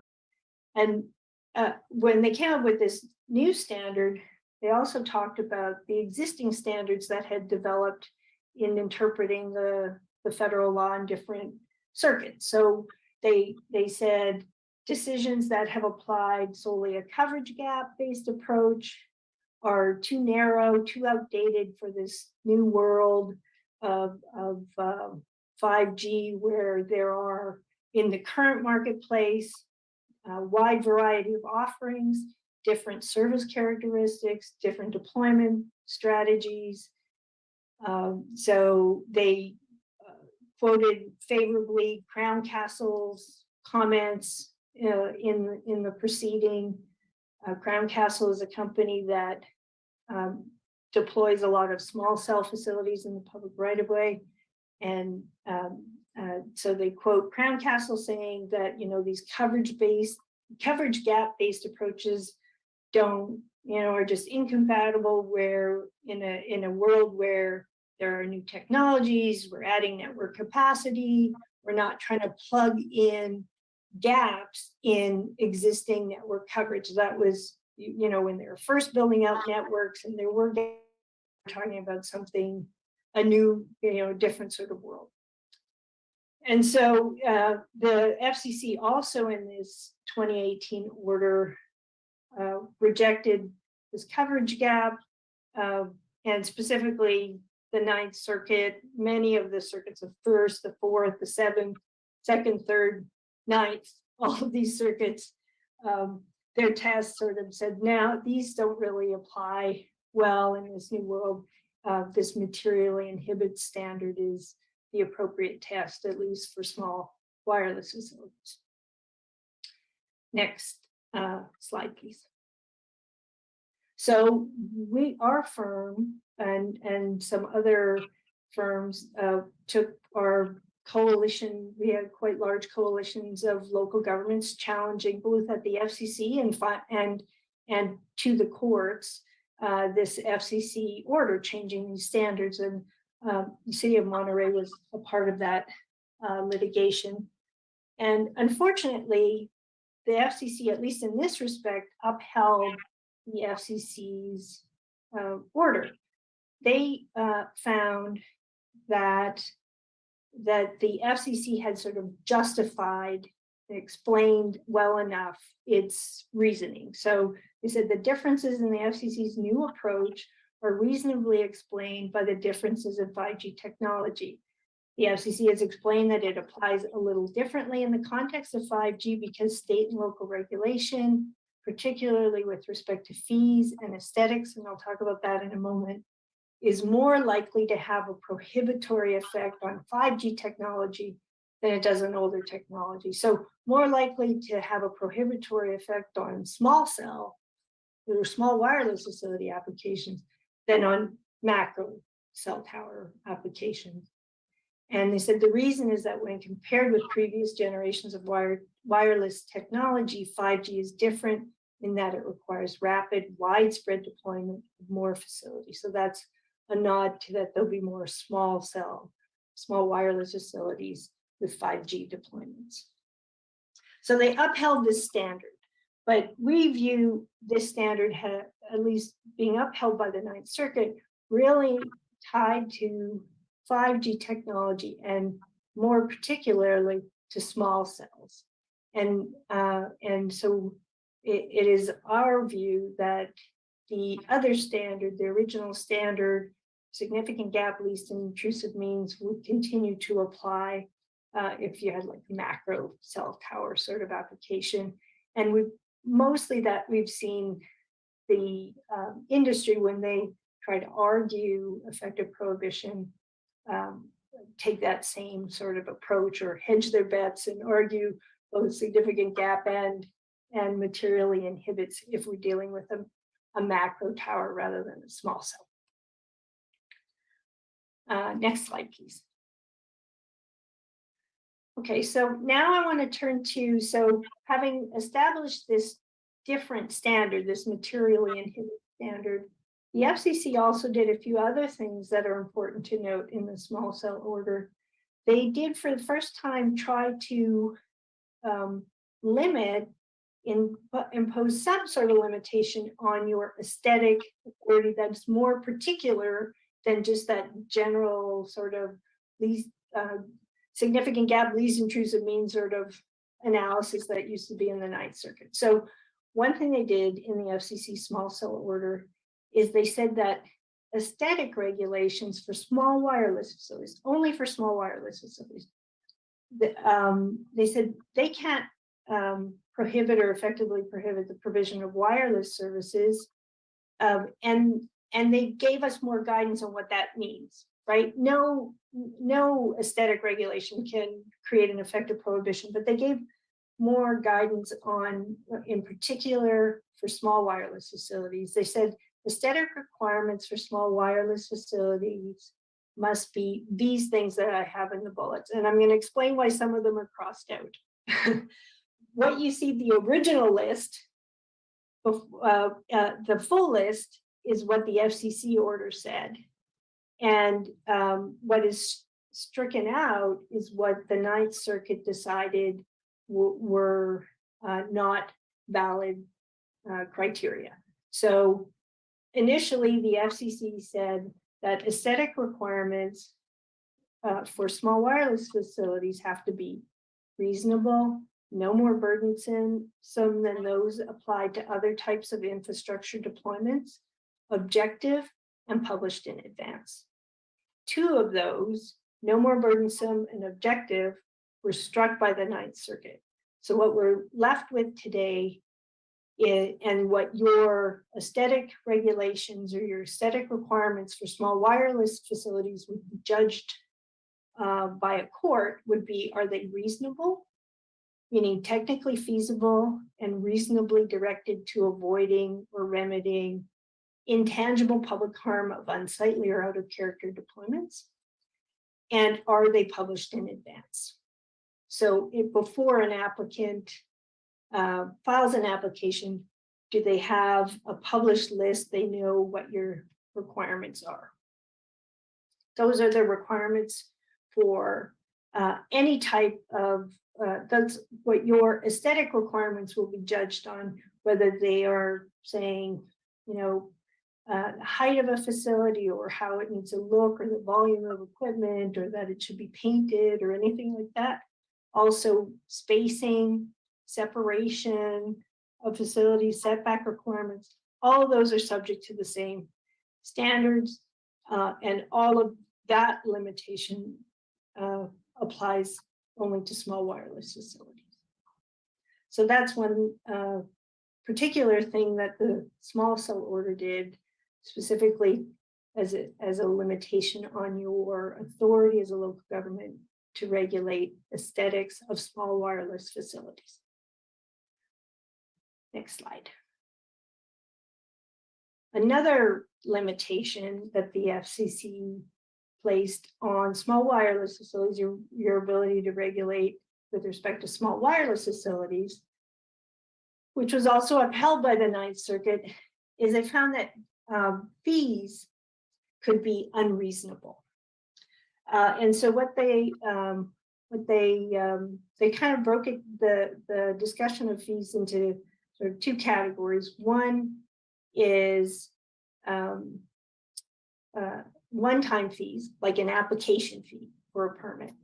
And the other is a recurring fee and that would be if the city owned streetlights and or utility poles, and they were going, and a wireless carrier was going to place their facility on your streetlight. That would, and you were going to charge a rent, that would be a recurring fee. So the FCC said all of these sort of fees have to be cost-based and reasonable. So you can't have, you can't have a market rent. You have to just be, it's a cost recovery sort of fee. And what they also did was establish safe harbors. So they said, if you don't do a cost study to establish what your fees are, and you want a safe harbor that we would say would not be at risk of creating any kind of effective prohibition of the provision of personal wireless service, these are the fees you can charge. And they came up with numbers: $500 for an application for up to 5 small cells, $100 being reasonable for each additional small cell request. So these are one-time fees, like a permit application. They established a safe harbor for recurring annual fees. So that would be like the rent you could charge for use of a government-owned pole at $270 per small cell per year. So not a lot of money. Now, for cities that, when you look at your permitting side, there are longstanding state law that already requires permit fees charged to telephone companies to be cost-based. So this is not a big change. Where the big change came here is really for jurisdictions that own their own light poles, and were now limited to a cost-based rent for the annual use of those poles. Next slide. Okay, now I'm going to talk a little bit about a different topic, RF emissions. And I already mentioned to you at the high-level overview that this is an area where the Federal Communications Commission was given authority to make the rules governing what are safe RF emission levels. What federal law also does is, and this is the full quote of the limitation on local authority, it says no state or local government or instrumentality thereof may regulate the placement, construction, and modification of personal wireless facilities on the basis of the environmental effects of radio frequency emissions to the extent that such facilities comply with the Commission's regulations concerning such emissions. So the FCC sets the standards. You can ensure that applicants are going to comply with those standards, but you cannot come up with your own standards or otherwise regulate based on a concern or on the basis of environmental, and environmental includes health effects of RF emissions. So that's the basic federal structure. The FCC sets the standards, and you cannot establish your own standards or regulate based on concerns to the extent they're not, but you can ensure that they do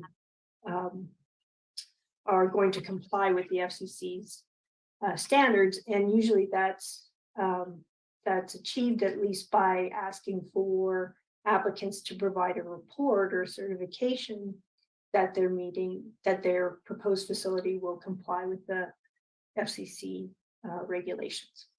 Next slide. So there was the initial standards that the FCC adopted were way back in the late 90s. And in 2013, they started an inquiry to see if those RF exposure limits and policies should be reevaluated. Got a lot of information, a lot of reports and public comments, and a lot of information. they took various actions in the order that they finally released in 2018.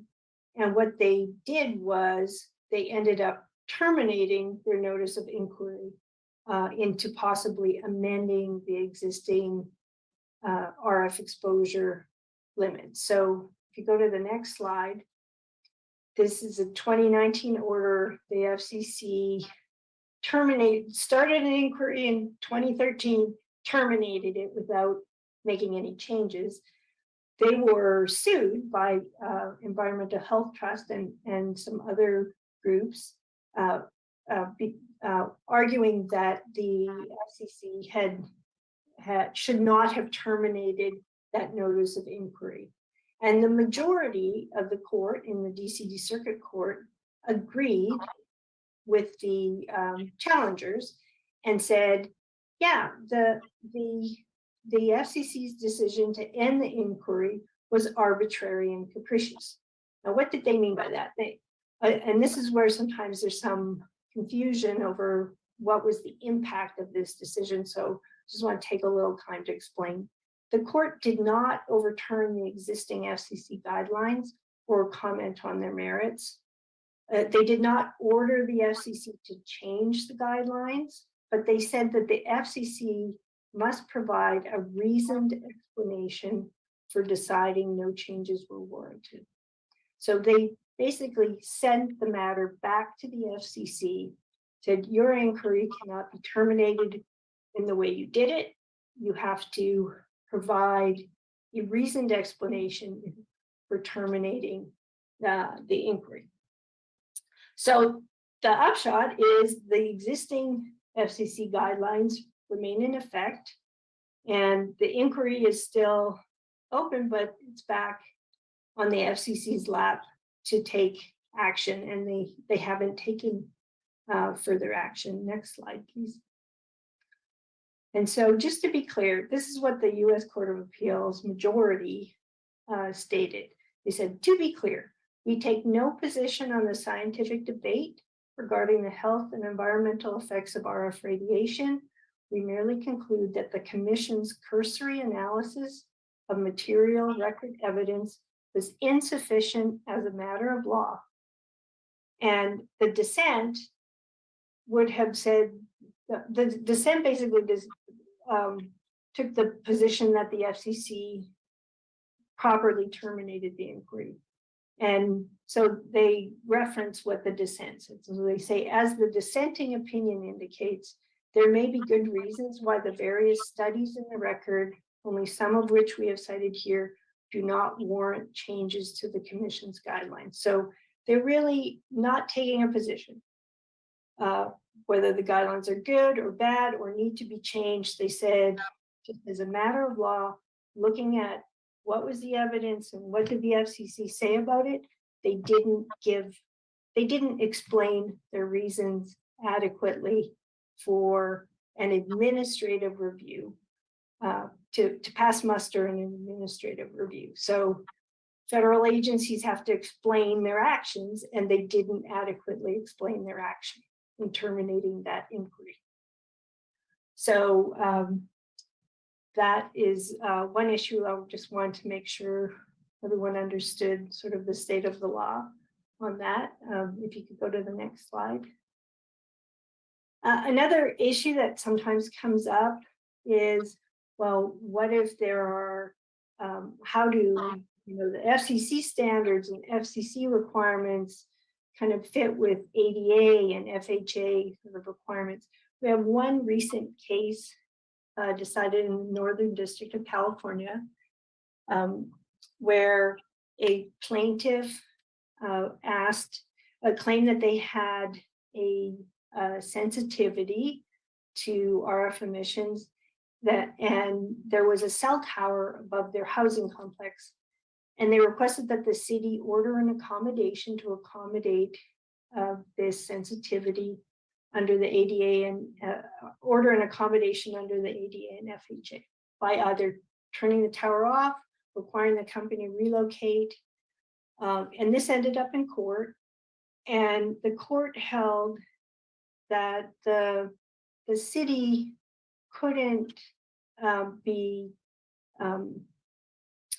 violate the ADA and the FHA, like the claim that they were violating the ADA and the FHA by not accommodating this request was unreasonable because the request would require the city to violate 32 C7B4, which is the provision that says you can't regulate based on environmental effects of RF emissions if they're meeting the FCC standards.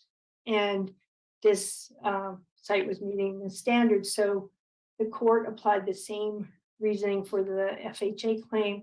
Granting the accommodation request would require the city to regulate RF emissions in violation of the Telecommunications Act and its implementing regulations. And so the accommodation would require the city to face liability for violating federal law. And for that reason, it was not reasonable. So that's how this court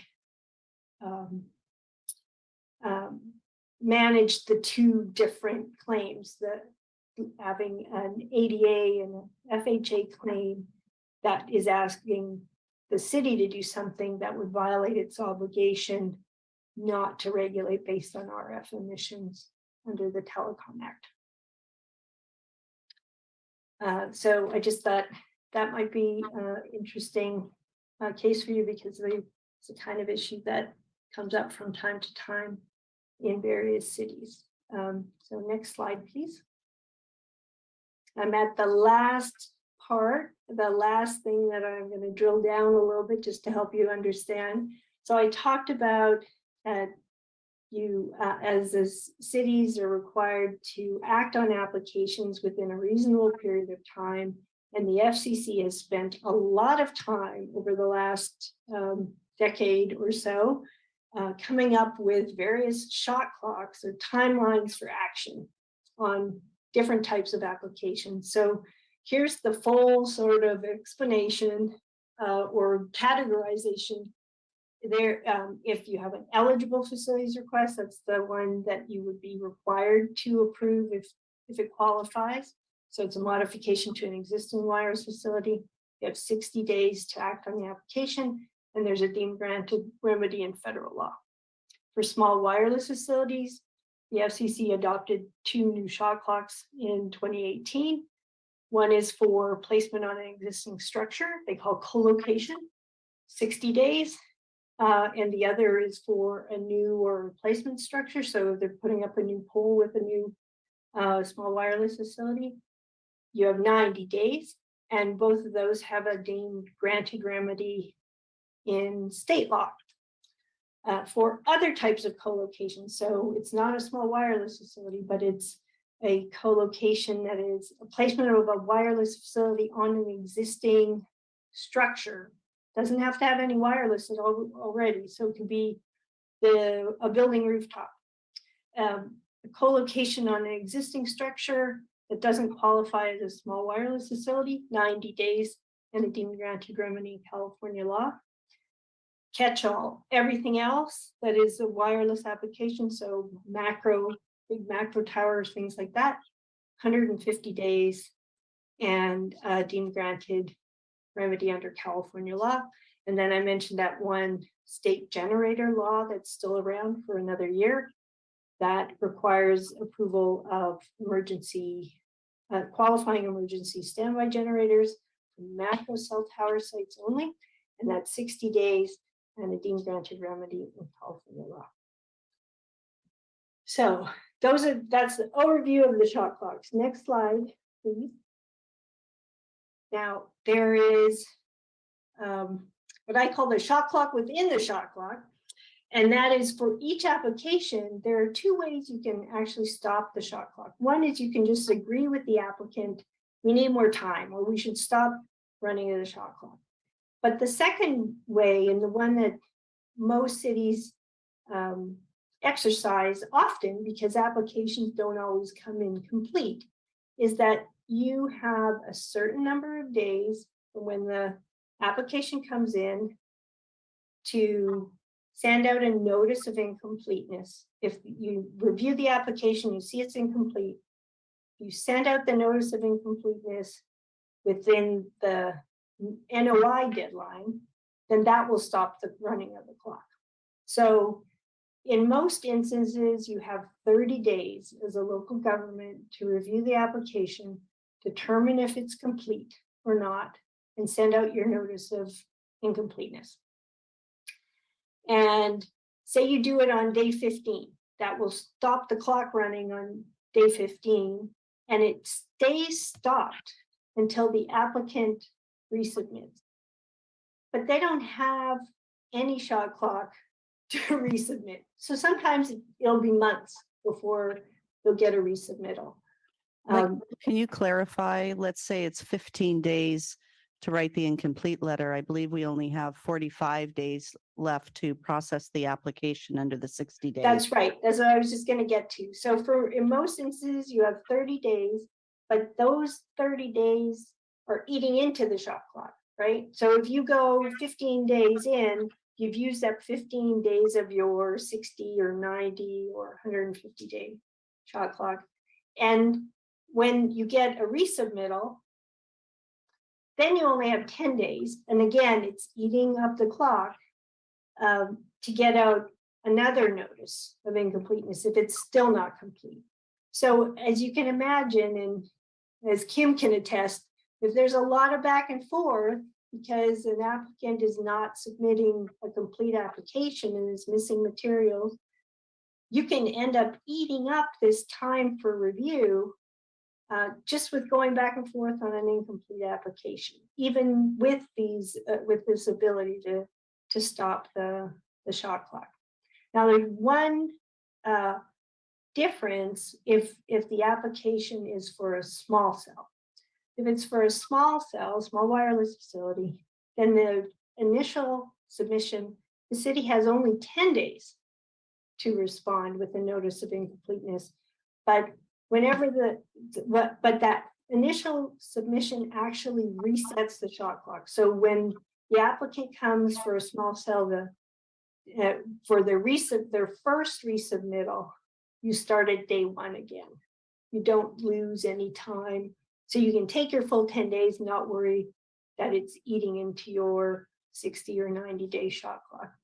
But for future resubmissions and reviews and future after the first NOI, it works just the same as the other shot clocks.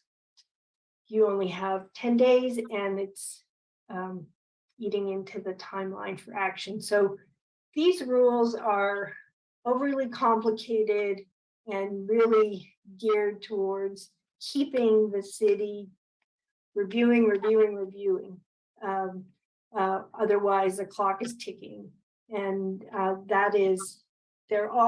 these all come, except for the last one, come out of FCC orders, all designed to just push through applications as quickly as possible. Puts a lot of strain on local governments to act quickly on applications. And then when you add in the deemed granted remedy under state law, that just adds to the pressure to act quickly on these applications. Next slide. So that is the end. I thank you for staying with me through it. I know there was a lot of information there, and I'm happy to take any questions or any follow-up if there's anything.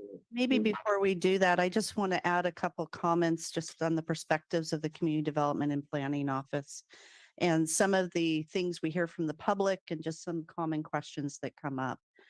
I think first, understanding the federal and state legal frameworks. They're incredibly complex and put a lot of pressure on local government to process applications quickly. I'll let you know, no wireless provider that I've worked with agrees to waive the shot clock. They want their application processed in 60 days. The ordinance that you'll be seeing on February 7th, the public wanted a very transparent process for the processing of applications. It requires a public hearing notice 10 days in advance of the Planning Commission hearing. It requires an agenda packet. We follow up by resolutions. In addition, the appeal period for applications and getting to city council noticing and a city council hearing. We are trying on every single application to keep that time lane so the public has the right to appeal their these decisions to the city council. So what does that mean? It means wireless applications go to the top of all the applications that we're reviewing in our department. We're trying to turn around incomplete letters in 2 to 3 days.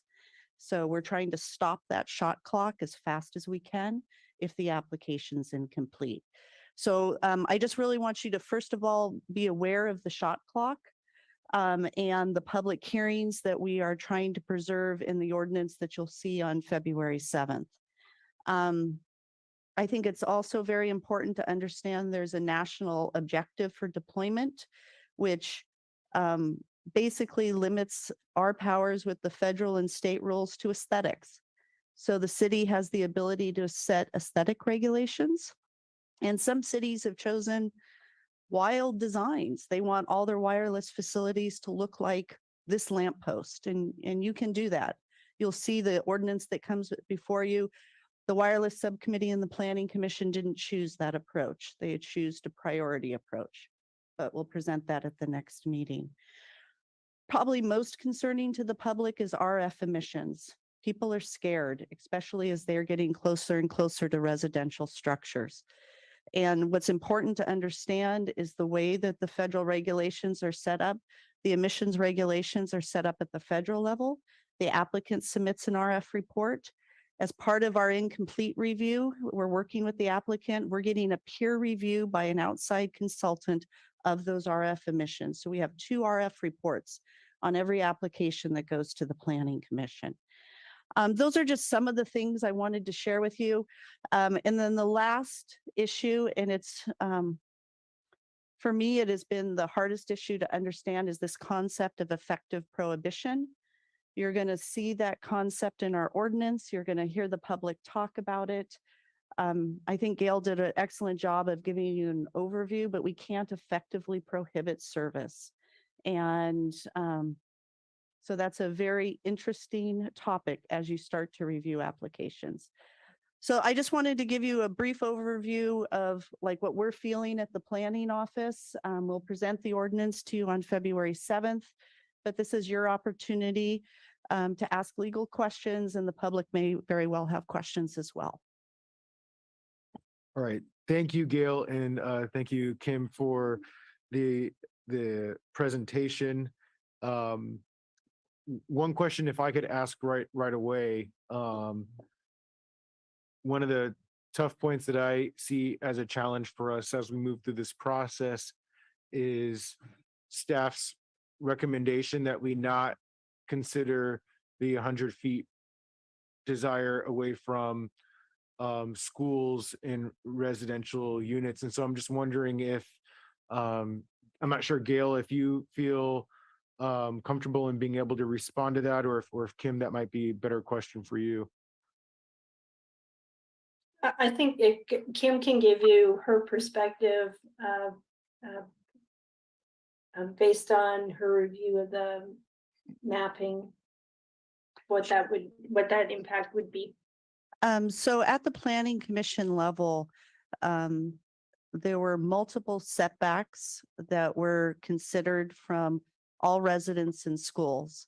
They looked at 500 feet, 250, 100 feet, and we had our GIS department map, if you will, the residential and school properties and what those setbacks would result in. And one of the concerns we have at a policy level is that it appears to effectively prohibit the majority of the city from wireless facilities. And when we think of that concept of effective prohibition, our recommendation is that there's too much vulnerability there from a legal standpoint to incorporate that into our code. And we're not recommending a setback from all residences in all schools. In fact, this is the only point where we're in disagreement with the Planning Commission. So you'll see a multi-page ordinance, and we're basically disagreeing on about 2 sentences. And so what could that potentially look like if we were to scale that back from what the planning commission is recommending to what staff might think is reasonable based off of the desires of the community? So we're recommending no setback, that is too vulnerable. So the ordinance includes is a priority for location. So to first locate these facilities in the industrial area, then to locate them in the commercial, and it goes down through that.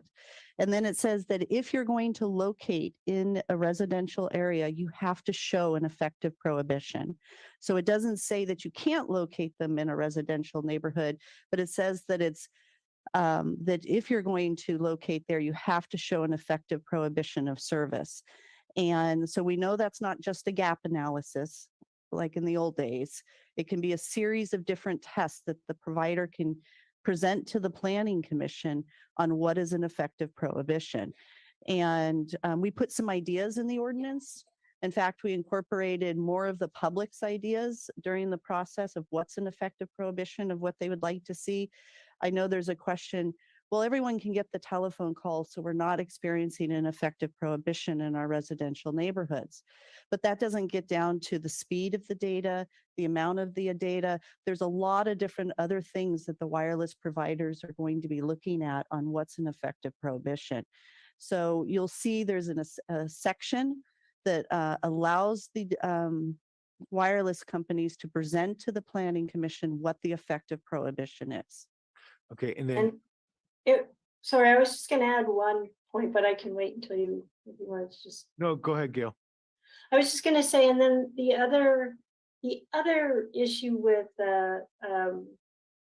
separation from residences and schools that has been raised by applicants or carriers that would be interested in applying in the city of Monterey, and they raise these issues when these kind of separation requirements are proposed in other cities as well, is they say, well, how is this an aesthetic regulation? And they suggest that these kinds of separation requirements are more driven by concerns about RF emissions and not about aesthetic concerns. So that was one of the other sensitivities we have, is that we know these arguments are out there, and in some instances might be successful depending on the scenario. Now, certainly, one of the things the FCC recognized in its order was that you may well have aesthetic reasons for having, say, a separation or spacing of facilities that would be justified and wouldn't create an effective prohibition, would be perfectly justifiable aesthetic regulation to prevent crowding of facilities, for example. But some of the carriers, based on their own concerns about that these separations from particular uses, residences and schools are driven by RF emissions concerns, that would be unlawful. So that's another sensitivity there with respect to those requirements. And as Kim noted, we already have a pretty high standard, the highest standard you really could have for keeping wireless facilities out of residential areas by requiring the applicant to demonstrate that that they need to be there, that because of otherwise it would create an effective prohibition. And so the draft ordinance does include a setback between facilities, and we were able to support that at a staff level. The only difference in recommendation is a setback from every residence and all the school sites cumulatively. Okay, and then just to paint a scenario to try to better understand. So they have these priorities that they have to meet. And so if there is space in a industrial zone that they could put the small cell tower, that's where they have to put it. If that's an option that's available. So there is ways to be able to not get around, but if there are opportunities to put it elsewhere, we can require them to put it there. Well, and clearly the wireless providers are working towards that. Since the Verizon application, we haven't had one in our residential areas, despite all of the providers densifying their networks to date. I do expect at some point that one of the carriers might propose to enter into a residential neighborhood, but they look at our ordinance in detail. They see our priorities, and I am fairly confident that they're looking at that, but they're still very much pushing the shot clock and their rights under the federal and state legislation. Okay, thank you, Kim and Gail. I have a few more, but I'm gonna defer to my colleagues for now and see. Yeah, go ahead, Alan. Yeah, I wanted to follow up on the setback conversation, and I had a few questions related to that. I understand how differentiating between, for example, residential and schools from other types of properties might fall under one of the provisions you mentioned, Gail, where like you can't really differentiate property type or property use in your regulations. But I'm wondering if there were some sort of a setback, if it were consistent with current zoning setback requirements, would that put us in a safer position for defending it, because we're really not differentiating? So for example, if somebody wanted to put a house up next to another house in an R1, at least on the side, there's a 4-foot setback, which is not a lot, I have to say, but that's what it is. So I guess my question is, and the reason we have those setbacks in that context is 100% aesthetic. That's why you have them. It's aesthetic and quality of life. It has nothing to do with RF. So if we were to have a setback consistent with that, Gail, how legally defensible would that be? And first of all, do you understand the concept that I'm talking about in terms of, having a setback consistent with other zoning setbacks? Yes, so Kim can correct me if I'm wrong, but I believe you do apply your setbacks on if there were an application for a wireless facility on a property. Yes, we do. Yeah, and so where this issue tends to arise is when you're looking at placements in the public right of way, more often than not, where you don't have the same sort of setback requirements. So the utility, there's a preference, for example, there's a preference in your wireless ordinance, your draft wireless ordinance, and many cities have these sort of preferences to use existing infrastructure. So instead of putting up a new pole for a wireless facility, use existing utility poles. Well, they are where they are, so they may not be by their existing location set back from a property line, any regular sort of distance or anything like that. So that's one of the complications of looking at setbacks when you're talking about placements in the public right of way. Kim probably has more to say. Gail, are you aware, are there other cities that have a setback related to these kinds of this kind of an ordinance, and have they been challenged in court yet? Yeah, there are cities that have them. Not every city that has them has been challenged, and that is, could be explained by a lot of different factors. They may not have had applicants seeking to deploy in that city, so they haven't really looked at their ordinance yet. It may be that where applicants have needed to go, that setback issue hasn't prevented them from deploying, so they haven't challenged it. There are two ways that an ordinance might be challenged. One is just challenged on its face, if the restrictions cumulatively or just in the view of a carrier excessive and creating an effective prohibition just sort of overall, then you may have a facial challenge.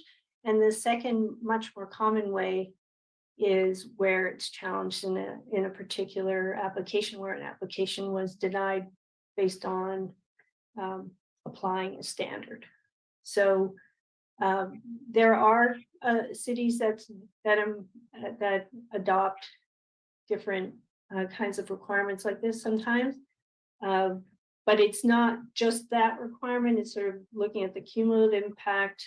And also every city is a little different in terms of where carriers might be interested in placing their facilities, how big their rights of way are, what are the setbacks of homes from the rights of way.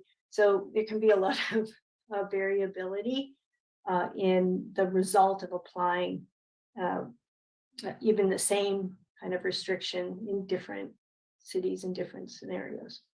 Thank you. Last question. I understand that in staff's view, 100 feet would create a effective prohibition, and I understand we can't do that. Is it possible before this comes back to us that we could see modeling of other sort of lesser, smaller setbacks and how that would affect that effective prohibition concern? Because it sounds like we did the mapping, we saw 100 feet doesn't work. Could we see perhaps what might work? I could try, I think we can easily map a couple different scenarios. So maybe 25 feet, 50 feet, and 100 feet. I had bigger ones than that were being considered by Planning Commission. I think there was 250 and 300 or 500. That'd be great. Thank you. That's it. And then also to keep in mind, aesthetically, it might be possible to have a distance of separation between facilities on poles. So it's like have that distance between facilities as opposed to a setback from a residence or a setback from a school. And you can justify that based on trying to prevent clutter. Aesthetically, you don't want to have, clusters. So those are just things to contemplate before we bring this back, bring the ordinance before you. Thanks, Alan. So I had a quick question. Go ahead, Kim. So Gail, if I'm understanding correctly, I'm trying to understand what the clarification for the RF emissions, since if I'm understanding correctly that there's no local like authority there, that it just has to, basically the applicant just has to say that they will comply with the FCC regulations. Is that correct? Well, they have to demonstrate it. In most instances, and in your city's instance, you require an actual report by an RF engineer that they do modeling and demonstrate that the proposed facility will comply with RF emissions requirements of the FCC. So they actually do have to do testing and prove that it's modeling from that. Well, it's modeled when it's a proposed facility, so they do it based on modeling and the proposed facility is based on modeling, and in some instances, and I can't recall if you have that in yours, in some instances as a condition of approval, because there can be some differences in, the environment from when the application was first proposed and when it actually gets built. It can ask for a confirmation or a new modeling or even a test sometimes to show that the actual built facility complies as well. Okay, and that could be sent back as part of the shot clock as well? Well, the application, if you have a RF emissions report as an application requirement, then if they don't submit a report or they submit an inadequate report, it can be a reason for stopping the shot clock. Yeah. Okay, thank you. And just adding that to a little bit, so every applicant submits an RF report. So, and then we send that report to an independent city-paid RF engineer who verifies that modeling. And so we have a second, we verify that the RF report is accurate. That's what goes to the Planning Commission. And then more recently, that after the facility is installed, there is a post-installation RF report. So we're verifying compliance with federal FCC regulations, but we can establish our own, which is what, when you work with the public, a lot of people are particularly concerned about. Thank you. All right, Gino, off to you. Thank you, Mayor. Thank you, Gail and Kim, for the presentation. I'm curious, kind of going back to a point that you raised, Kim, about the applications that you have seen come in from providers that tend to focus more on non-residential areas. Would you be able to elaborate a little bit more on that and maybe even offer, even if it's your opinion as to why that is happening? Well, I think first of all, the original technology were macro facilities, and macro facilities are much more obvious in other communities than ours. And I think we've been more successful in that we have primarily building mounted macro facilities. So it's unlike when you're driving up the 101 corridor and you see the big pole that looks like a faux tree. Though a lot of those are macro facilities, and we really only have 2 of those in town, or 3 of those in town that are those bigger facilities on poles. But most of our facilities are located on the Marriott Hotel, on the DoubleTree Hotel. They're located on taller buildings. They're also located on industrial buildings along the Highway 68 corridor, so in Ryan Ranch.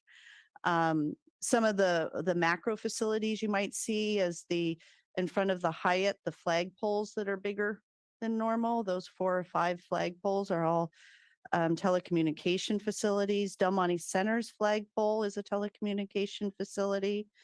There is along Highway 68 on Garden Road. We have one lattice tower is what they call it, sort of a more traditional undisguised tower, but it's behind all the trees, so you sort of have to look for it. All of the carriers right now have been going through the process to upgrade those to 5G facilities. We've been seeing a lot of applications changing out this equipment and putting in new equipment for 5G. We have one small cell site in town. It's on Wave Street, I believe, or Foam Street. It's on Wave there. It's right by sort of the parking lot, vacant lot. So we don't have yet a lot of small cell facilities. So they haven't really deployed on telephone poles and light poles in our public right of ways yet. But the way the technology is working, the macro sites are, that'll be part of their base network, but as they densify, as they provide these smaller and smaller cells to provide increased service, they're going to be located closer together along primarily in the public right of way. And that's how the technology is evolving. Got it. Thank you. Alrighty, and then we'll go to Ed. Well, some of the questions eliminated my question about macro cell site versus the small cell site. So if we can include a slide the next time we come back in February, so the public can see those locations as you described, so we can understand the differences between those. And that's helpful the way you described it, because I've been to several of those locations. So under the National Wireless Deployment Policy, on the second bullet, it's talking about the material inhibits in the standard and effective prohibition showing could be made by demonstrating a significant gap in least intrusive means. So if you get this application and the shot clock starts and staff is determining that it's really not a preferred site or application, and you're encouraging the applicant to find some least intrusive means rather than doing what they're trying to do, who drives that? So when the application comes, you're reviewing it under a short period of time. but are you dialoguing with the applicant, trying to get the least intrusive? Or is that their obligation and that's their standard that they have to live by? So we'll definitely let them know as we're working through the process if we think something's in violation of our ordinance or they haven't addressed something.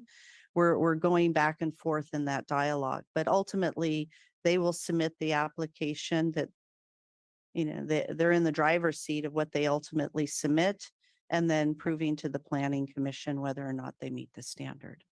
So if we have a policy that's approved, and that's our ordinance, and they disagree with the application for a small piece of that, then the standard is they're going to demonstrate with their own evidence and testimony that this is the way it must be, because if it's not, then they are not able to deliver the standard. They're prohibited from providing this. And then the burden on our planning commission would be to push back, negotiate, and hear that testimony. And how do we get the applicant to show us that they are working to make it the least intrusive and still meet the standard of the application for the technology of what they need? So I guess what I'm asking for is, in their engineering reports, and there are many, is there an explanation in there that we can require that they say it in an easily understood way that can speed the process up for the planning commission and ultimately the council in some type of report that gets us to the meat of the matter faster? Well, we did, the planning commission, ultimately through that process, additional language was added about what would be helpful for them to provide to the city to prove effective prohibition. What types of data are we looking for? And so there's information about download speeds and different things that it would be really helpful if that was provided. But as I understand it, and this is where I look to Gail, because this is where it gets hard, I don't believe that they're required to submit that information. They can submit whatever information they believe proves their case and ultimately have a hearing in front of our planning commission and city council and the courts of California if regarding effective prohibition. So that's my understanding, but since we haven't done this yet, Gail, I don't know whether you have any additional information there. Yeah, and before, Gail, before you chime in, I appreciate your explanation tonight. It made a lot of sense. There's a lot of things to have to go through, but I would be after being aware and cognizant of the fact that staff's going to be adversely impacted under speed, planning commission process, notice, the public to appeal, the council to ultimately see this. And in many cases, we're talking about tight timelines, tight notices. So anything that we can get the applicant to have to show us that makes us, I don't want to say cut corners, but we've got to be on a fast track here.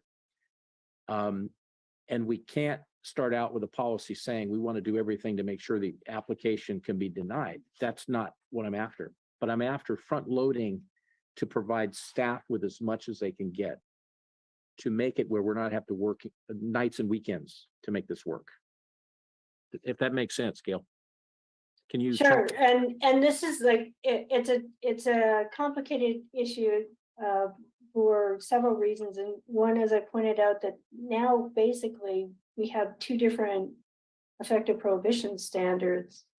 One in the FCC small cell order that applies to applications for small wireless facilities.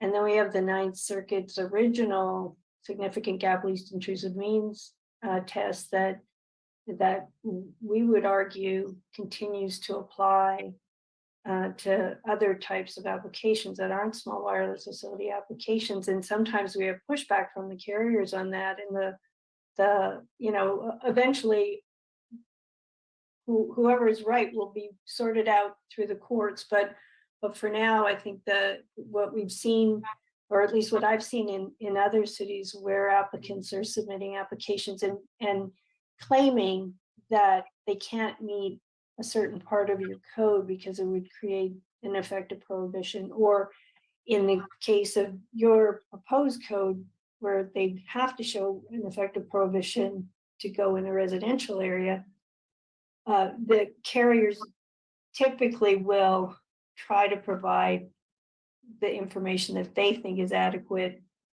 to meet the test that they think applies. And it's for the decision makers on that application to determine whether they are satisfied with that application, that information. And if they're not, then they would not grant the exception or grant the waiver, say that the applicant didn't meet that standard. And then it would be, the burden would turn to the applicant ultimately to, decide if they want to challenge a decision in court or not. But excuse me, the applicant has the burden of proof. And if they don't submit adequate information to meet the test that the city determines applies, then it would be within the city's rights to deny that application. Thank Or you, Gail. deny that exception. Mr. Mayor, can I quick follow up on what Ed was inquiring about? So Gail, I think maybe what Ed, and Ed, correct me if I'm wrong, was getting at is if a denial is made and if it's supported by the Planning Commission and the council, I think what we would want is to know what are the criteria that are likely to uphold the denial in the courts. So I don't know if any of these kinds of applications have been challenged along the effective prohibition standard that have gone to court and either been the decision was supported or the decision was not supported. But I think it would be helpful for us to see those kinds of standards and make sure that, that's what we're looking at, so that if the Planning Commission and or the council does deny, that we know that if it goes to court, it's likely to be upheld. Our decision's likely to be upheld because because it's already been demonstrated in other cases that those criteria are valid criteria, and therefore there's not an effective prohibition. Does that make sense? It does, but I think the difficulty of the challenge in giving the criteria to an applicant is we don't know what their effective prohibition claim is going to be. And so we don't until so what we have in the code are suggestions on the types of information that the city would find relevant or useful. The applicant has to, if they're making an effective prohibition claim, they have to tell us, what standard can't they meet and why is that creating an effective prohibition for them? And so it's very kind of situational in terms of what they will demonstrate. I can tell you from the case law, and there are a lot of cases on, at least on the initial Ninth Circuit standard, not so many, because this law is only from the FCC's material inhibit standard only went into effect recently. Don't have as much case law really to point to on that. What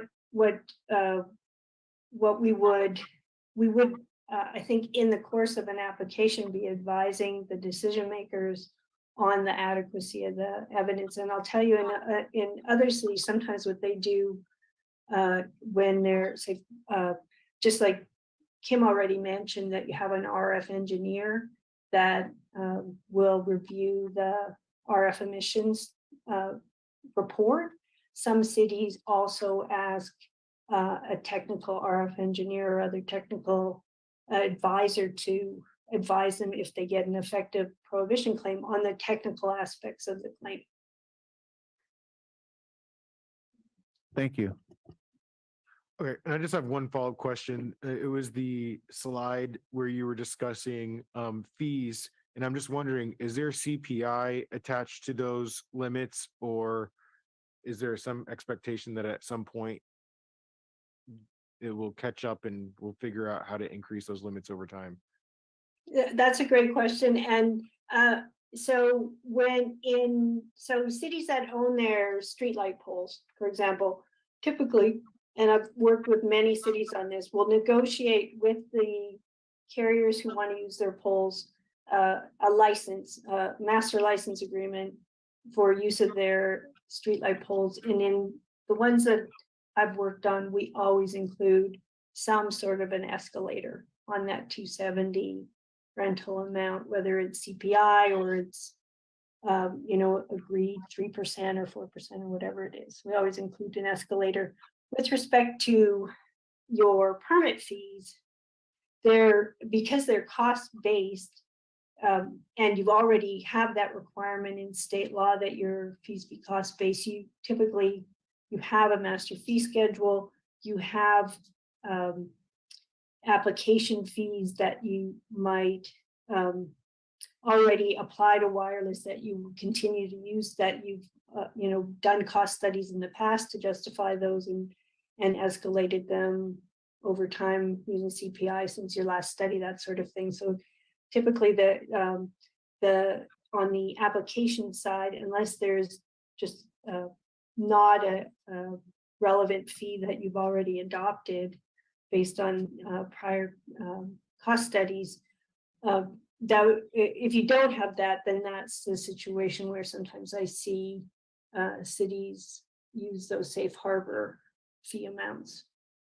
Okay. Until they can do a cost study. But that on the service side, on the permit processing side, that's where cities are pretty comfortable. It's kind of in their wheelhouse to do these cost studies periodically and determine what they should be charging for different types of permit reviews. Okay. Thank you. That is it, I think, from the council as far as questions. So I think at this point we can go to public comments. And if I can just get a sense of, so public comments is a time for general comments, questions, any comments at all from the public. Can I just get a general sense of how many folks are in the chambers are wanting to speak today? Okay, and then can I get a sense online? Are there hands up online? 4, 5, and increasing. Okay, so I'm going to go ahead and limit the public comments to 2 minutes.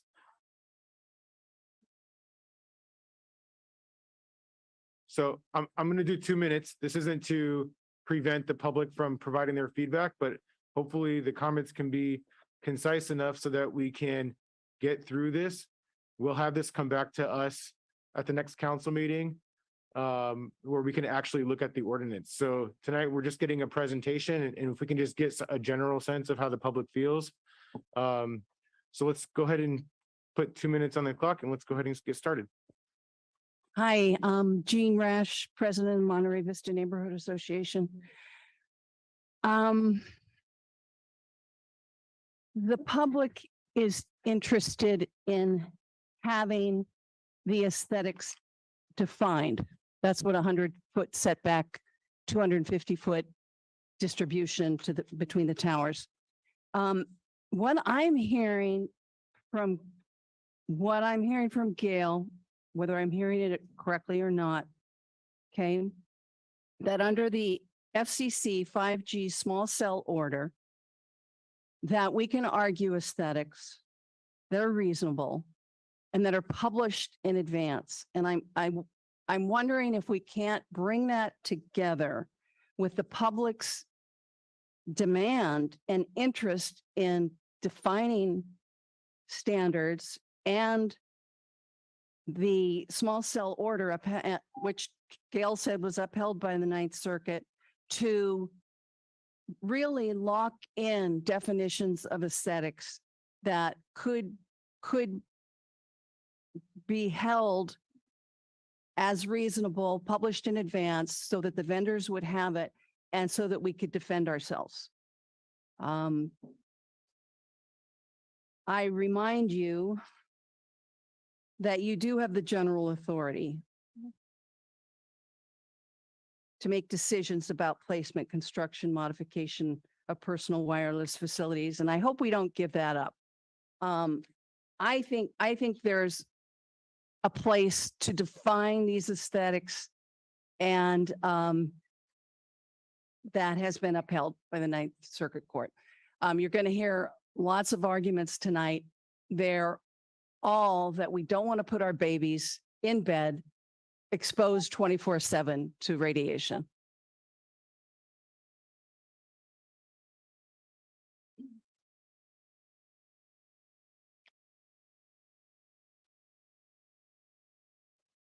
A good way to evaluate whether Monterey has drafted the strongest possible ordinance, which is what the committee was ordered to do, is to compare our draft to other California cities with existing strong ordinances adopted or amended after the FCC small cell orders and the Portland decision. The ordinance I will talk about fit that description. Let's start with setbacks between facilities within the public right-of-ways, by which are generally called small cell facilities. That's a bit of as you can see from the photo, that's a bit of a misnomer. This is a 5G small cell in Manhattan. Let's start with Petaluma, which requires 1,500-foot setbacks between facilities, as does Mill Valley, Fairfax, Irvine. Irvine actually requires 2,000, depending on antenna class. San Anselmo requires a modest 500, as does Encinitas. What is being discussed for Monterey is 250 feet between towers, hardly the strongest. A typical city block is 660 feet, which would easily accommodate 3 of these monstrosities per block with only 250-foot separation. I appreciate the staff for seeing the need for separation, but 250 is just not enough. Now let's look at setbacks from residences. Petaluma requires 500-foot setbacks from property lines for all residences. San Anselmo, 500 feet, and Irvine, 200 to 300, depending on antenna class. Fairfax has a minimum of 50-foot setbacks. So Monterey's 100-foot setback adopted by the Planning Commission appears to be quite reasonable and conservative. I won't mention the statistics on schools because 2 minutes is not enough. We would like to see the maps calculated on the basis of residential zoning because it includes all the commercial areas that have elements of housing, such as the condos above stores and things like that. And I think that would give us a better picture of the options available. Thank you.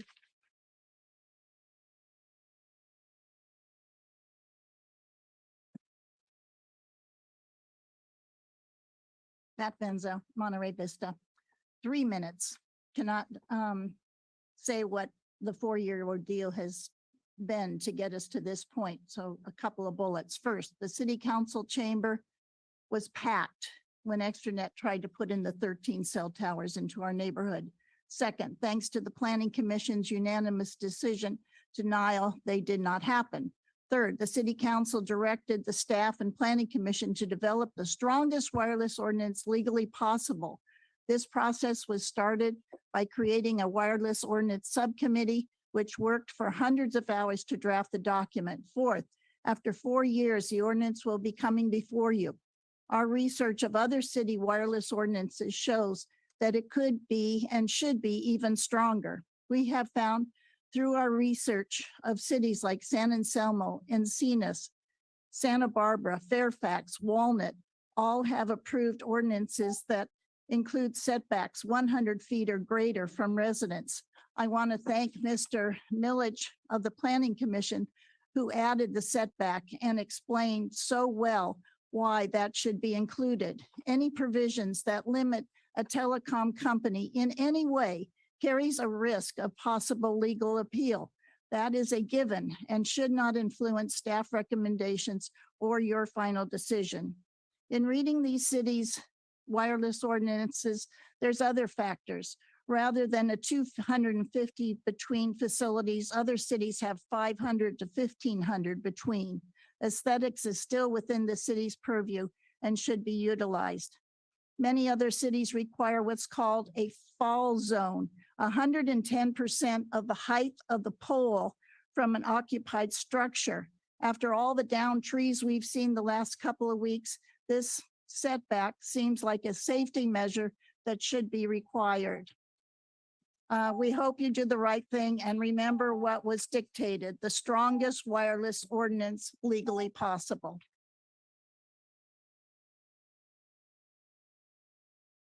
My name is Mike Pekin. I'm a resident of Seaside. I do not have a direct influence or interest in the decision being made, but I'm returning because I was involved in the previous matter, and this matter is more important than an individual neighborhood. This matter came before us 4 years ago, and the applicant said, give us these cell towers. The planning department, the staff agreed that a tower should be given. Let's recall history here. The planning department in the previous presentation to the planning commission in this chambers said, grant the facility. The planning commission overruled the planning department. What this was characterized is throughout the city, it was characterized that, quote, the planning commission saved our city from the planning department. So we now have again the exact same portrayal. We have a ordinance in which the people are very clear. There's not one person who's going to ask for these services. You're sitting here and you're having applicants for the provision of services. I'd like to show a hand to anybody who wants the service. There's not a person in this room who wants the service that is being brought to these people's community. And that's what the planning commission said to the planning department. And when that was done, our city attorney sat next to the applicant, and the applicant didn't have an attorney because they had ours. And so I've come back from Seaside to tell you, you're better than this. Come on. Thank you.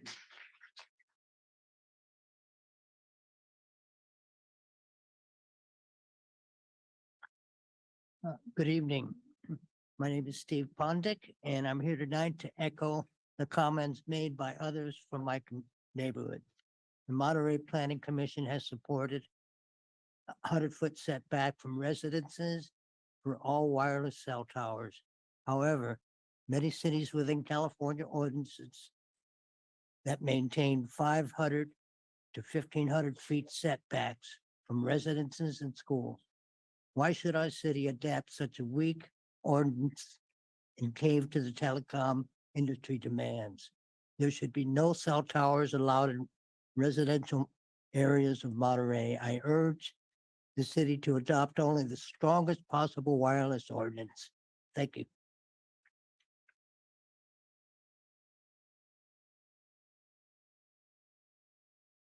Good evening. My name is Marta Krafchuk, and I'm a lifelong resident of Monterey and board member of MBNA. I am here to request the strongest possible citywide cell tower ordinance to protect all Monterey residents. The draft ordinance presented by staff is not as strong as it needs to be and is less strong than Monterey's existing ordinance in significant ways. I hope that you, as Monterey's elected officials, will stand with our community regarding the 100-foot setback in this cell tower ordinance. The health concerns and noise from these cell towers are a concern for all residential neighborhoods, and you should make sure that this setback is not removed or reduced, regardless of staff recommendations. The 100-foot setback should be maintained not only for aesthetic reasons, but especially for safety in our high fire hazard zones. The draft before you is essentially the same as presented by staff months ago. This, in spite of the planning commissioner's requests, public input, and the requested improvements provided by neighborhood association, as well as many samples from other very strong ordinances being drafted by forward-thinking cities in California. If staff is resistant to strengthening the ordinance, Perhaps the council should hire a qualified telecommunications lawyer known for writing strong ordinances. Please accept only the strongest possible wireless ordinance. Our city and our residents deserve no less. Thank you.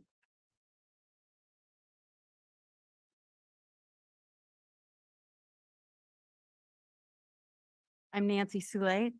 I'm in agreement with what has been said about having the strongest possible ordinance, and I think that behooves all of us to make sure we can do as much as possible. But I wanted to get with some of the nitty gritty that I hope in the presentation in February you could just address, and it's because there seems to be a lot of problems with existing things, poles that have way too many things added to it. When you ask a utility person, they have no idea what the other things are on the pole. So here's my list of things I hope you will address in your presentation in February. Number one, does the ordinance require that the wireless facilities are financially responsible for maintenance and corrections, even if a safety issue becomes apparent at a later date than installation? Number two, what department in the city is responsible for ensuring maintenance is done by the wireless facilities, and are there regular inspections? Number three, does the ordinance require that when facilities are mounted on structures, the equipment must identify the name of the company, the contact information, and date of installation to be logged with the city department responsible with oversight? Four, does the city currently have a list of all equipment, including location, which has been mounted already on lines and poles? And is the installation and quantity evaluated for safety by the city? Number five, is there a written requirement that if utilities are later undergrounded, or if the equipment is no longer needed, that the wireless facility operators must cooperate at their own expense in relocating or removing their equipment? Thank you for clarifying these, and I appreciate your time. Thank you.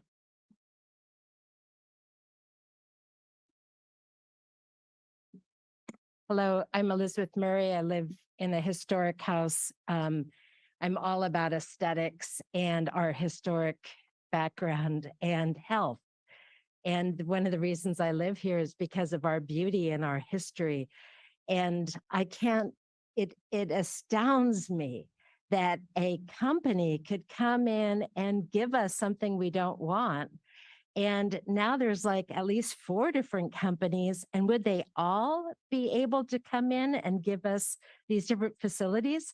And we have one pole and we have another company, we have another company. That's not right. I'm inspired to change that federal law, but we shouldn't be imposed upon that for our health and our aesthetic. We're a historic, wonderful city. We don't want this. This isn't right.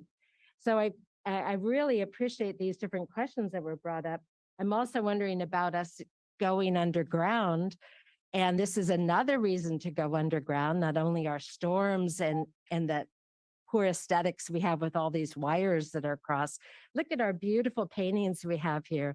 If we put cell towers on top of that painting, if we put all the heavy wires, this is our vision of Monterey. We stand worldwide as a place of beauty. We influence people from all over the world with our schools. We can take a stand that's separate. We can be leaders this way. We don't have to be imposed on, I don't think. So I'm really happy with our other citizens. So going underground, yeah, having these different kinds of equipment, yeah, for our health, safety, beauty. Thank you.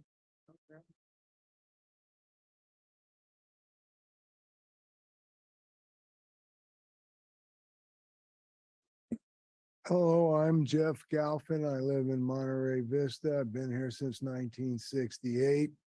One of the things that I love about Monterey is, other than a different tenant in the Safeway building, the city still feels and looks pretty much the same as it did when I got here. It's been a place that has a unique feel. We are not Los Angeles, or I don't understand. I'm ashamed of the staff, whoever they are. They're faceless, nameless people that want to push this in because they're afraid to fight some predatory corporation that wants to just impose their greed on our, where there is no need, there is greed. It's all greed. And if you guys won't stand up to them, who will? We elected you people, and we expect you to stand up for it. Well, like all these other cities, why aren't we forming a group of cities that will work together to fight this, to strengthen our rights and our ability to prevent this? This is embarrassing. I'm embarrassed to hear the staff talk, oh, that they're afraid. What about this guy, Campanelli, that wrote the Carmel ordinance? Why, I heard somebody didn't want to pay him his fee. We need the strongest ordinance. We need setbacks. How dare you put this crap outside our school, outside my house? This is wrong. And you guys stand up. Stand up. You were elected to represent us. Do so. Thank you.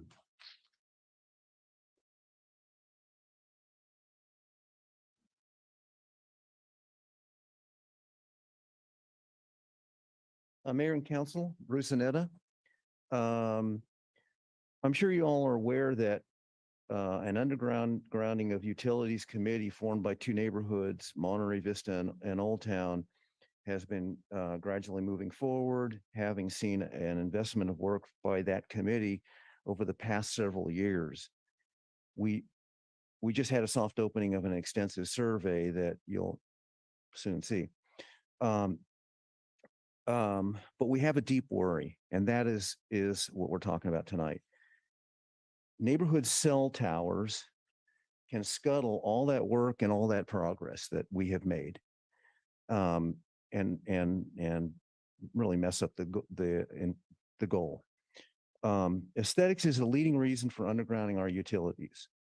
Neighborhood cell towers can put the ugly back on the streets after we succeed in making those streets look much better. Cell towers, they have to be above ground. The rest of the stuff we can put below ground, but they have to be above ground. So that just messes up all our plans. My suggestion is allow cell towers to only go on street lights and nothing more, because we want the rest to go away. And it won't go away if they're putting a grid of cell towers out there that are going to be taking the place essentially of what we're trying to remove. So from the aesthetic standpoint and what our work is on undergrounding, we need to rethink this. Thank you.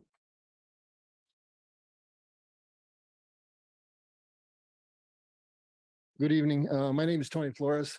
I think I can speak with a little bit of authority on RF emissions and or radiations. I personally actually have suffered some burns with the radiations.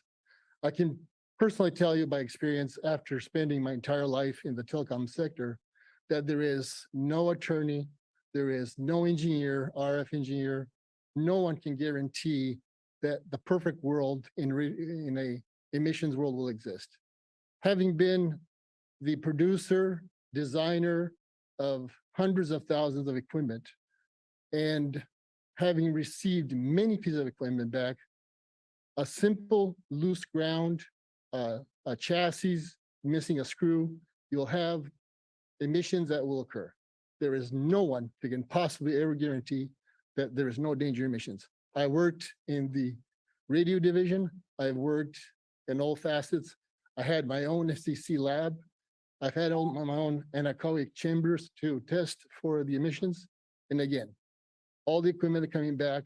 There is no company, no one that can actually guarantee that things will go perfect, and it's just does not happen. So the setback is the only thing that can guarantee any type of safety, and I certainly am in favor of trying to provide as much setback as possible. The posts that were outlined a few years ago, I had one that was 20 feet away from my bedroom, and one was on the side of my house. As far as the density and the design, I really question how that came about. having two of these cell sites only about 50, 60 feet away from my house, one in the front, one in the back, it just doesn't seem right. Thank you.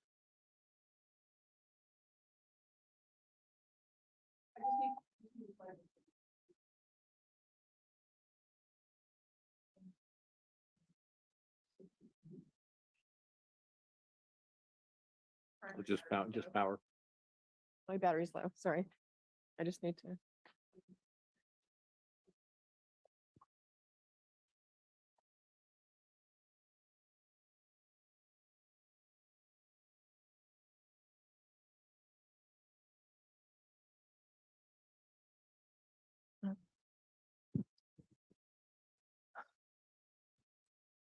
That's okay. Sorry. That's all right. Congratulations, Mayor Williamson, on being elected. I'm Jeannie Ferrara. I've been a realtor in the city of Monterey for 18 years. Research has shown that property values dramatically decrease when cell towers are installed nearby. Property tax-paying homeowners must be protected.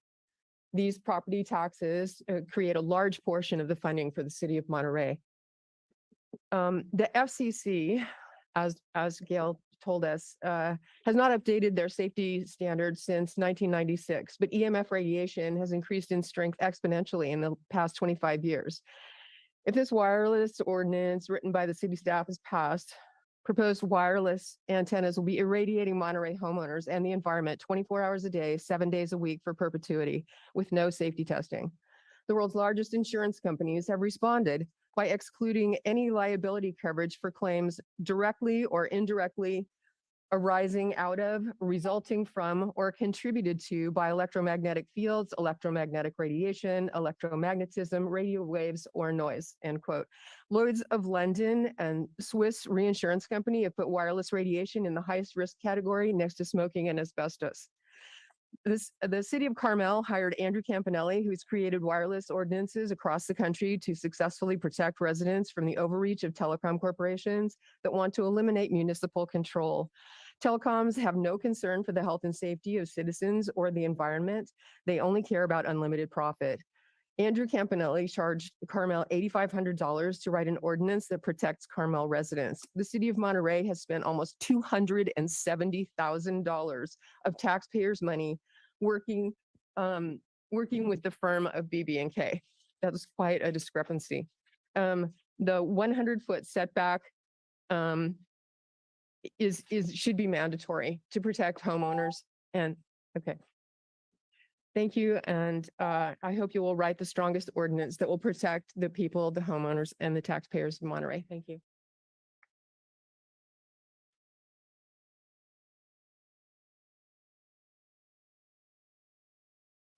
Good evening. Appreciate your concern for the city and your dedication and so forth. Charles Martin, and lifelong resident. Fallen under the spell of Monterey. I think that's why people come to Monterey. You need to understand, of course, there's the concerns that you have about the sort of the mundane issues and stuff like that, but let's not leave it there. Let's understand that we can't let concern go to fear based on gamesmanship from people who want to basically invade this beautiful space we have here. You all know it is. It's undescribable. But not only that, it's of astronomical importance because that's the basis of our economy. It's that feeling. It's not well defined, but it's just here. Not only does it attract people with credit cards that they max out, it attracts world-class educational facilities to come here as well. That's unique. Don't compare us to anybody. And certainly don't compare us to other cities that have much larger setbacks without the economic fallout from that. So let's keep it practical. Let's understand that about ourselves. I understand the concern, but we can't we can't go to fear on this. There is gamesmanship, but let's really do it. I think our position is totally defensible. To the average person, there's a somewhat unknown, but it's justifiable. It's clearly justifiable for the nature of this city and this environment. So I really would appreciate you doing what a lot of the others have said and stand up for what you know to be the case about Monterey. Thank you very much. Thank you. Is there anybody else in the chamber that wishes to speak? Okay, Clementine, we can go online. Okay, I will call in a telephone caller with the last three digits 941. You'll need to dial *6 to unmute. Go ahead, please. Good evening, Mayor Williamson and City Council members. The ordinance that staff has presented does not have a strong purpose statement. It has no setbacks, no critical fire safety protocols, no extensive insurance requirements, 2 permissive design standards, and no acknowledgement of the need to prove coverage gaps to preempt ordinance requirements. It has inadequate distances between facilities and does not have adequate definitions of technical terms, which are unfamiliar to the public. Strong ordinances you may want to read are Encinitas, Petaluma, San Anselmo, Irvine, Santa Barbara, Mendocino, Walnut City, Fairfax, and Mill Valley. I was reading the agenda packet and I was absolutely stunned to read that Monterey has spent over $269,000 so far for an ordinance that does not meet any of the above criteria for a strong ordinance. I urge you to consult with top telecom attorney Andrew Campanelli if you would like a strong ordinance to protect this beautiful town. He says if you hire a lawyer who tells you your hands are tied and there's nothing you can do, you should hire a different lawyer. Mr. Campanelli said when Congress enacted the Telecommunications Act of 1996, it explicitly preserves to state and local governments the general authority to regulate the placement of wireless facilities in their jurisdiction. Mr. Campanelli says the Portland case did not address the significant gap issue. I read the Portland case and I agree with Mr. Campanelli. He has 30 years of experience. The Portland case covered aesthetics, fees, and timing. If you truly want to protect your community, hire an attorney that will help you and tell you what you can do rather than focusing on everything that you can't do. Thank you.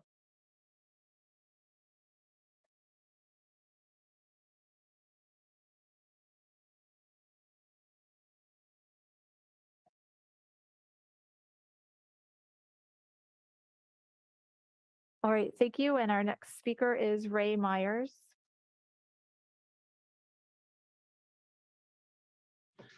Hello, good evening. The cellular industry is eager to place as many antennas in our neighborhood as they can to achieve part of this new lucrative market. It's basically a high-speed broadband internet market by way of microwave fixed cellular transmitters. So make no mistake, these new systems are primarily designed to improve the speed of the internet and not to improve your cell phone calls. However, there are many other more effective ways to reach this than intensification of cell antennas. Fiber optic cables are safer, they're exponentially faster, and they're much more reliable than microwaves. Cellular antennas will likely take advantage of the utility poles for placement. It's reported that 5G antennas will only be able to broadcast a very short distance, requiring many antennas on a single street. Is this the future we want for our neighborhood? There is a nexus with undergrounding and utility poles. The utility poles that were used to usher in the modern world of electricity and communication are now outdated relics that represent us a threat. The bare wires atop these aged and vulnerable poles are just fuses ready to go off when the wind blows and a tree branch comes in contact, sending a massive arc of high voltage energy, sometimes as hot as the surface of the sun, down upon our forest full of dry vegetation due to the long drought and exacerbated by global climate change. Even if the wildfire does not start, the loss of power results from these down power lines is more than an inconvenience. To some, it means a loss of income or a loss of use of a vital health device or means for emergency communication. We must begin to move these power lines underground, and in removing this threat, we bring back the natural beauty of our neighborhood that was enjoyed over a century ago. The cellular wire industry has a different vision for our future. Our city knows by now that neighbors don't want to move in this direction. Without this strong wireless ordinance that can allow city officials to latitude to control the antennas where they're placed, such as a provision to restrict the placement closer than 200 feet, it'd be like hanging a sign in front of my home that reads, "Open for business." Please do the right thing and send the message to the telecom industry that Monterey is a special place we all willing to fight for. Thank you. The next speaker is Esther Malkin. Esther, go ahead, please. Good evening, everybody. I do not claim to know all the ins and outs and details of this very complicated topic, but I want to thank the countless residents on this committee that have spent so much time and effort on this subject. I know from Jean and Susan and Pat that, you know, they're doing this without getting paid, that $270,000 that the city is spending. Imagine if they had to pay for the hours that these guys put in. I may have missed it because that presentation very easily could have caused me to doze off, but I didn't hear an explanation of why when there's a choice of more distance, this staff is recommending 100 feet. If I missed it, I apologize. I want to bring up that I don't see anybody from the hospitality industry here at this meeting. And I'm wondering if that's because the towers aren't going to be placed in those areas and tourists are not going to be seeing it, but the neighborhoods are supposed to absorb it. I'm also concerned about the very dense neighborhoods because I am in Laguna Grande and Villa Del Monte also has a lot more density than the neighborhoods that are being, spoken about tonight. I'm worried about if in fact they do, as traditionally utilities have done, concentrate in the lower income areas. There's more damage that could be done to the residents there from the concentration. And ultimately, remember that technology changes and there will always be a new and improved version of it, and this will come back. This is a utility company that is for profit, and we will end up in the same position that we're having to deal with CalAm and PG&E right now. And in 50 years from now, this could very easily be the next tobacco or Teflon problem that the government allowed. And 50 years from now, we're going to have a lot of repercussions from it. So, thank you. I don't know if you got it.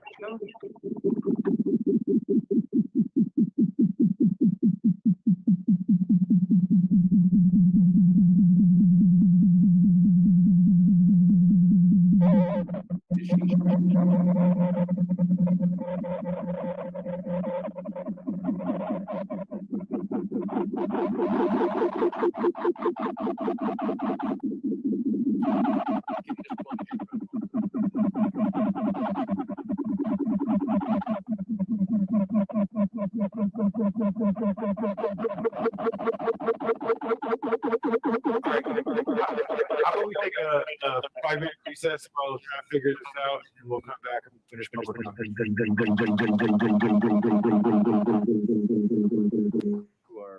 Through our sound system. Yep, let's test it one more time.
Okay, we'll go ahead and start back up in 5, 4, 3, 2, 1.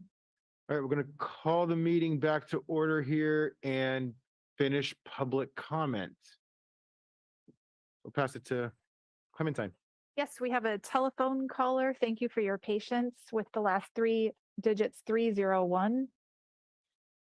So please dial *6 to unmute and then you'll be able to speak.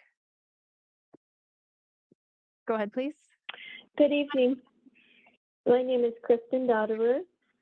I want to reiterate what so many other commenters have said, that wireless facilities are inappropriate near homes and schools, especially since a few years have passed since this has been in front of the council.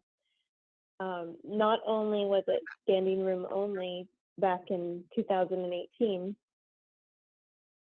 but over 300 people sent in postcards against, very emotionally against this unnecessary and invasive proposal.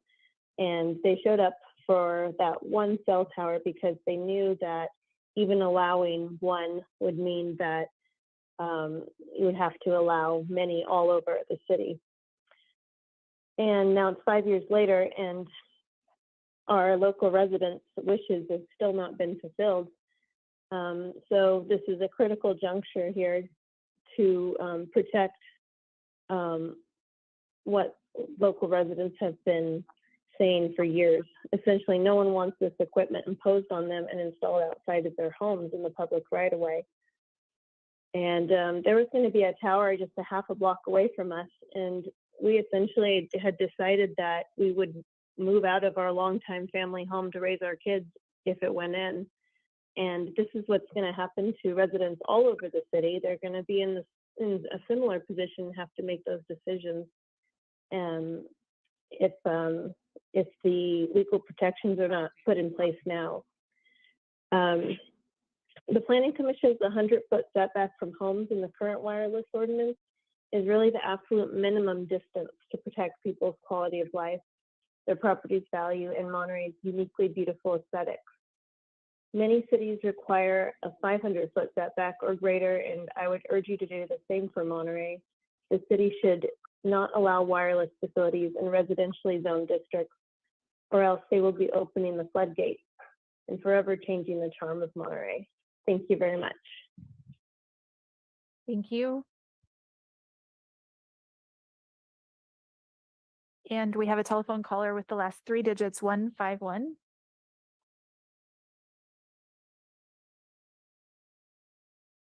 Telephone caller with the last three digits 151. If you could dial *6 to unmute yourself.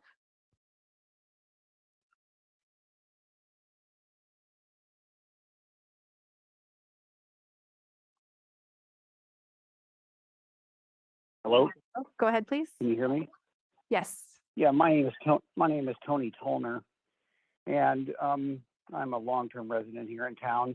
And interestingly, used to be part of the hospitality community, but I'm really calling as a resident. And the last caller spoke to what's really weighing on my mind tonight, and that is the fact that I was at that meeting in 2018, and it seemed like hundreds of residents got up, and every single one of them was in opposition to these cell towers. And the fact that we're back at this again, answering the questions that was emphatically answered back then is kind of blows my mind. You all, and by the way, I do appreciate public service, and I appreciate the fact that you guys are doing your work tonight, but you're here to represent the will of the people. And the will of the people don't want these cell towers in our neighborhood. They're dangerous. The fact that we're having to debate about getting anything less than the maximum setbacks is remarkable. Why are you listening so much to those people in an industry that are really interested in making money off of our idyllic community, and not listening to the very people who make up our community and who put you in office? I encourage you to listen to your constituents, do the work you're hired to do, which is to represent the community and represent your citizens. This technology is not required. Nobody's asking for it. As a matter of fact, everybody says, don't bring it. Please listen to the people who live here and who make up this amazing community. Thank you so much.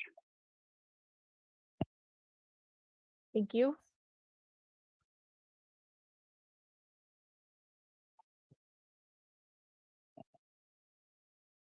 And we will, Esther had some interference, sound interference when she was speaking, so we'll give her 1 more minute. Thank you for that. Can you hear me okay? Because it was pretty bad on my end, so I don't know how far I got, but one of my points was that this is a similar case that we can end up with, similar to CalAm and PG&E, and ultimately this is a utility company, and utilities in California are for profit. This is about their benefit, not ours. And as far as the federal government on it, this is going to be the next tobacco, and it's a problem that in 50 years from now could come back and end up paying the price. So again, I thank everybody for doing the work, but this is something that is very, very important to keep in mind, that the next time tech changes, are we going to be going through this again? How often we used to be using gigantic cell phones before, 20 years ago, and now we have them in our pockets. How is this going to change in another 20 years? Thanks.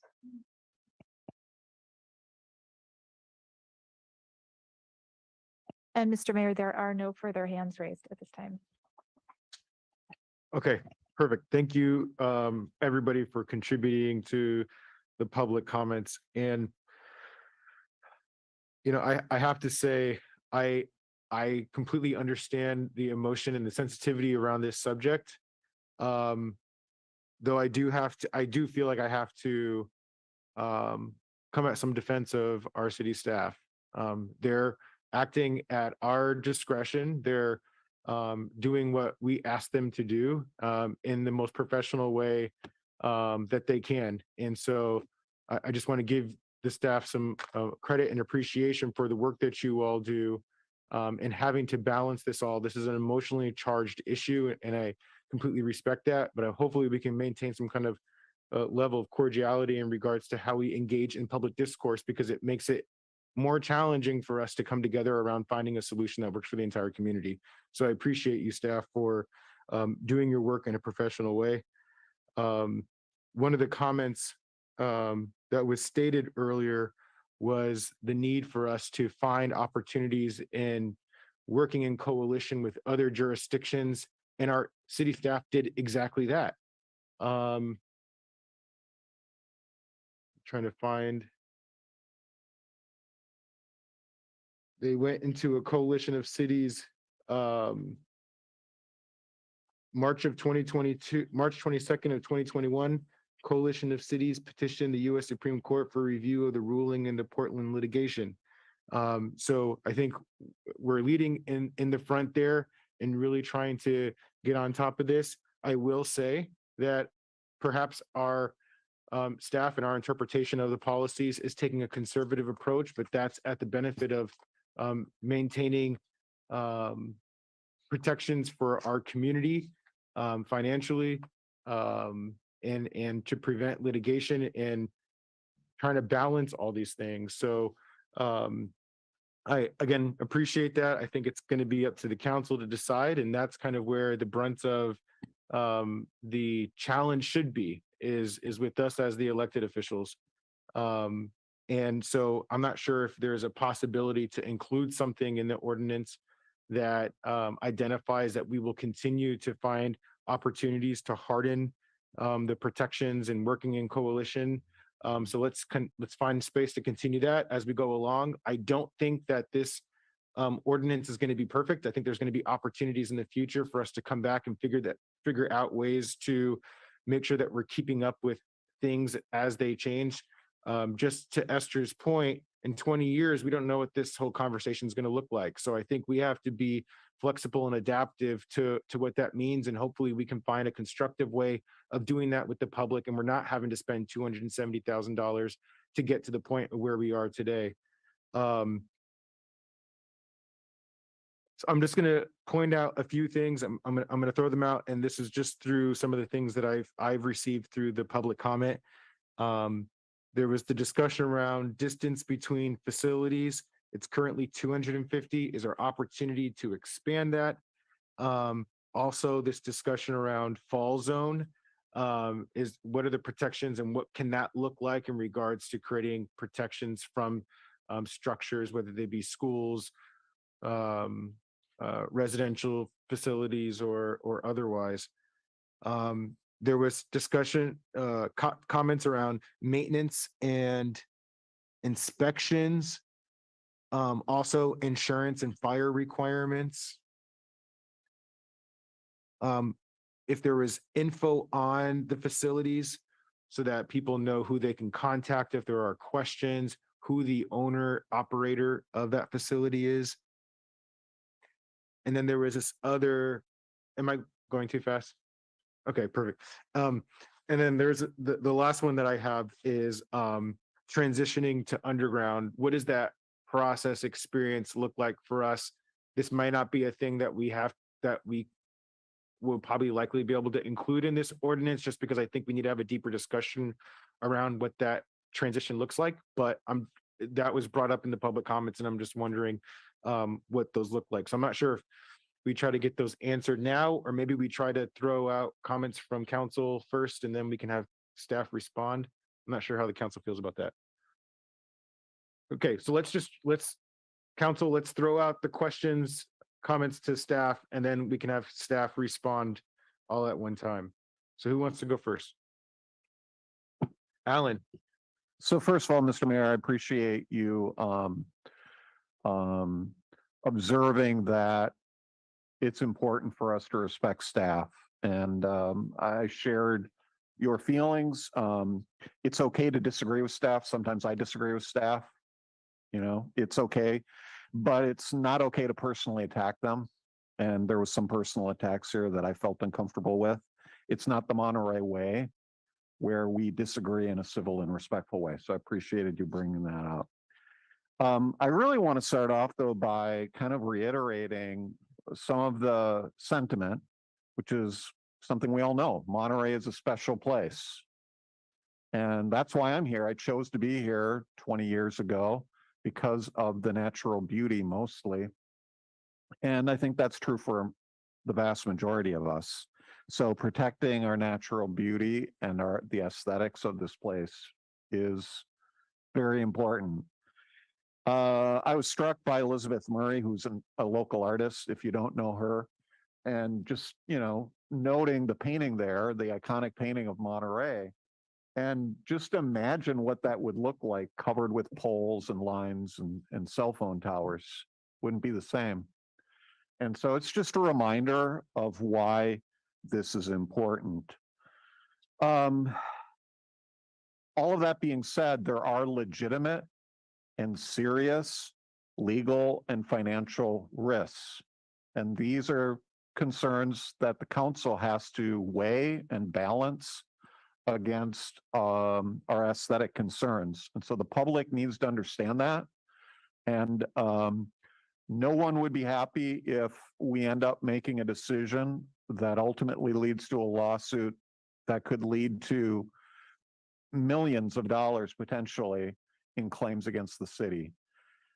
So just to keep that in mind. I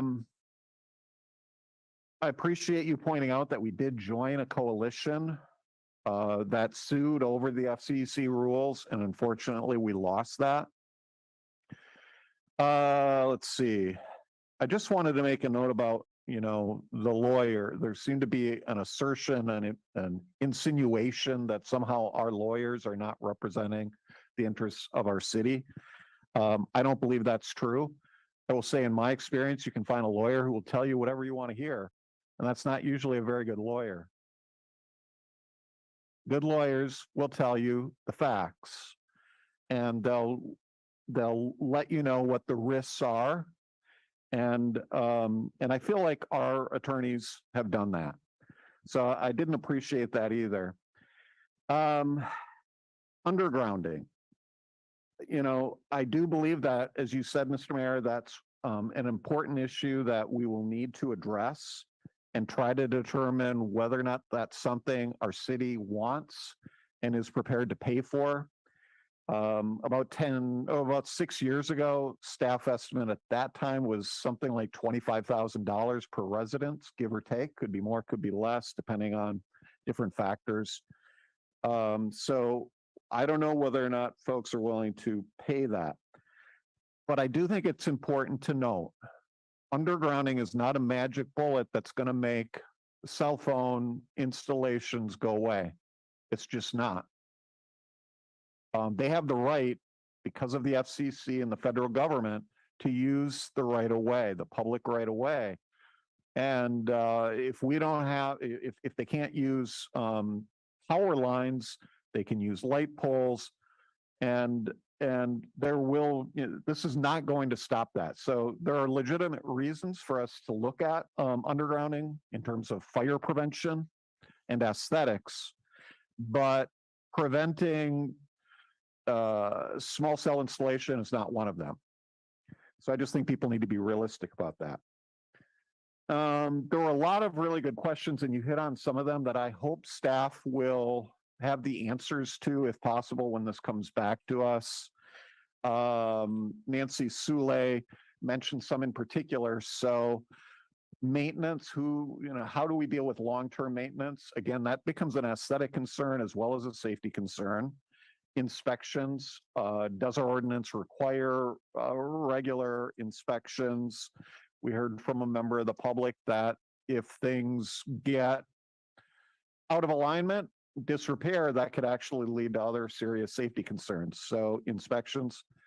The identification one you mentioned, I think that's very important. So we know who, and the public knows who to go to if there is a problem. And then the issue of responsibility of relocation in the event of undergrounding, I think, is an important one. That, is that something we can require, that the cell company would be required to pay for relocating in the event that a particular location is undergrounded in the future. Susan Nine mentioned a lot of other cities and setbacks and various things. I don't know whether all of that is true or not, but it would be helpful, I think, in the staff report to kind of get some of that information, from the staff point of view, on these various setbacks that other cities allegedly have. And then I mentioned this, she did as well, but seeing maps of the various setback scenarios and how that relates to potential effective prohibition, I think would be helpful for all of us. I think that's everything. Thank you, Mr. Mayor.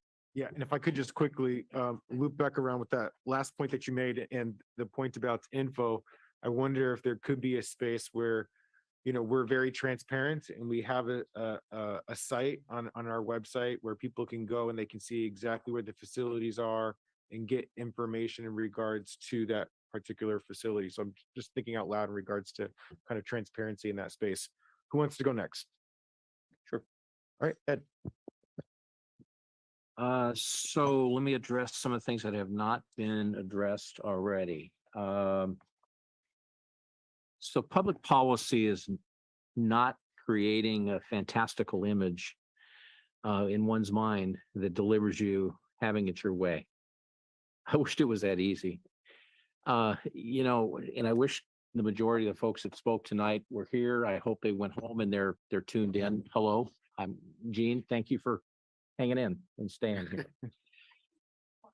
I'm sure they do. And it's replayed in a couple days, so they'll watch it again. So they're going to hear the comments. I appreciate the ideas and the energy, but we have some constraints, and I wished we could just say we're so unique, Monterey. We don't deserve to have it, so we're going to define what we want and put up an ordinance that says what we truly all heard tonight.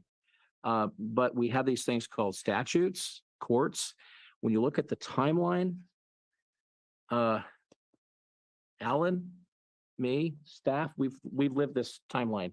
You as well, starting back here, but in 2018. So if you look at the timeline, and please pay attention to this. We heard a lot about Carmel and Portland, Walnut Creek, and other places. Alan, you addressed it. We initiated other city joining with other cities, and the Portland case went all the way to the Supreme Court, and they refused to hear it. So we're in this game where it's in an emerging industry that cities all across America are having trouble applying this. The people to communicate with are your congresspeople, your senators. They are the ones that can influence it the greatest. So please write your letters to your Congress members and to your senators, to the members of the FCC, because we are left with so little that we want to protect.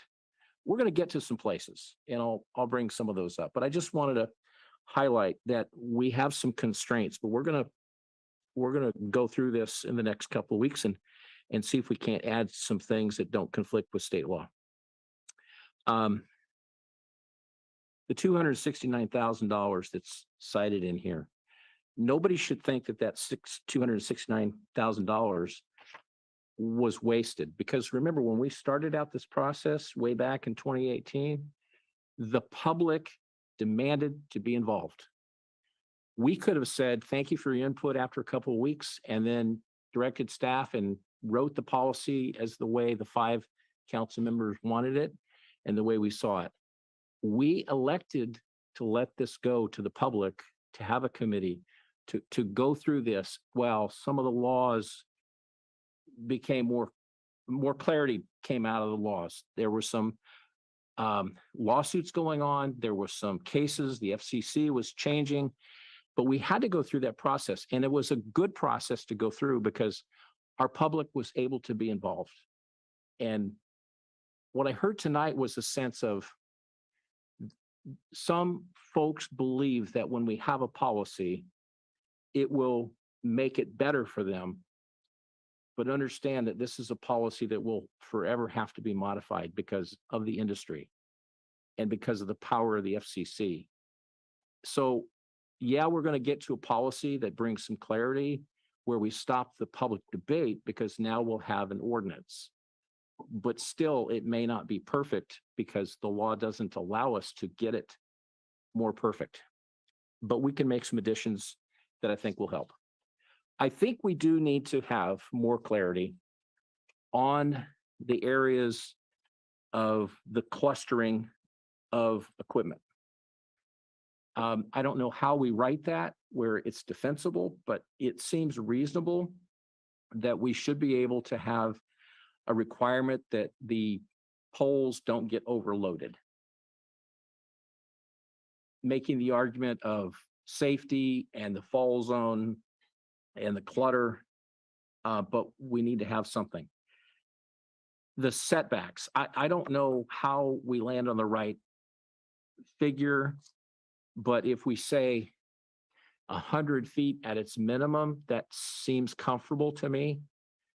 I'd like to say 1,000 feet, but I don't think that's going to pass the statutory requirements.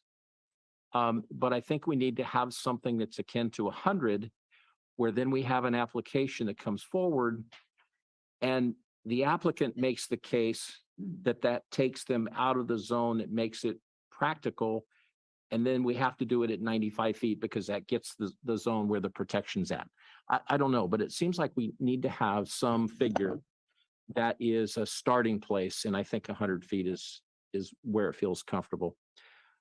I know that it won't work if we go much beyond 100 feet, because it sounds like there's plenty of cases that our attorneys can cite. They may be uncomfortable with having a hard and fast number, but I think this ordinance calls for that. I think the public expects it and demands it. The other thing was Nancy Soleil, thank you for mentioning. She also brought up a very valid point. Alan, you addressed it, the maintenance, the piece that is in the ordinance that is identifying responsibility for removal, maintenance, and the update piece so that we know as we move forward who the owner of the equipment is. So they make an application under a company name. I think we should have a requirement in the ordinance that says if the equipment is transferred or sold, that the city is put on notice. Same thing with a tower. Up in the hill on a water tower on the Marriott. If the company transfers that, I think we should be put on notice so we have the contact information. So we don't have to waste staff time figuring out who owns the equipment. So some accountability to that. A stronger ordinance, it seems like the only thing I can say is we need to lessen a cluster of equipment, and we need 100 feet. Look at it again, and maybe there'll be something else that'll come back in February, but that's about all I can add. Thank you, Councilmember. Who wants to go next? I can go. Go ahead. So, yes, I mean, I concur with what a lot of my colleagues have already discussed about. I really appreciate everyone taking time and energy and their compassion and coming out and speaking to this matter because it is so important.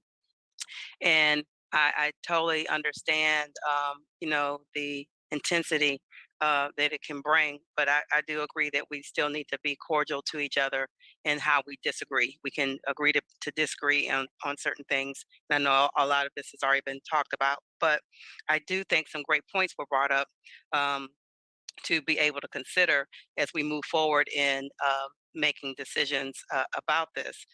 One of the, of course, a lot of the things have already been mentioned, so I'm not going to take time to mention those things. I do concur with what my colleagues have already said, but also the installation and quantity, I think, is a good thing to know as well as what's already here. What's already existing, and what does that number look like, and so that we can be able to kind of a basis to go off of. Also, it was interesting to me to hear about I think someone mentioned about insurance, extensive insurance requirements. Are there insurance requirements that we actually have in there, and if not, are there any kind of I guess other cities that are comparable to ours that have something like that in there? Is that something that we are allowed to do because of some of the restrictions? And that's what I heard a lot too is, yeah, we're making decisions based, just like I think Ed was saying earlier, based on all the restrictions, from the federal level. So we have to be very careful of what that looks like. So I think adding some of the pieces to the next report when we get that would be helpful as well, because I think even the insurance part that was brought up really kind of hits upon the financial responsibility that was brought up earlier, dealing with the maintenance of it. So I really think there's no instant answer, right? There's no like, okay, just do this. But I think it's important for us to be able to understand that we do have the city and the community and the we have that in our best interest in making sure that it stays the beautiful city that it is. Monterey is a special city, and we want to make sure that it stays that way. But we also have to make sure that we are within the ramifications of what we have legally and really even from a fiscal standpoint as well. So I just feel like we still have some more information that we could add to our presentation if the staff can add those pieces to it. Just like you were talking about earlier, even the comparison of some of what some other cities have done with the ordinances and being able to look at those things and comparatively speaking and going from there as well. Thank Dr. Kim and Gino. Yes, thank you. And thank you to the public who came out and express their concerns and frustrations and their ideas about this item. It's a very complex item, very layered, very good points that came up, and I'm not going to repeat a lot of the good points that came up. I agree with a good number of them. Probably still need to think a little bit more about others. But I did want to share a couple of points that are coming up for me more strongly. The first one, it's a distinction that I think, excuse me, I need to make for myself. And I think if I understood the information that was presented correctly, I heard a couple of folks talking about the fear of having these for-profit corporations coming and almost bullying the city into doing something. The way that I interpret what we're talking about here tonight is we haven't even gotten to that point where we need to address corporate interests.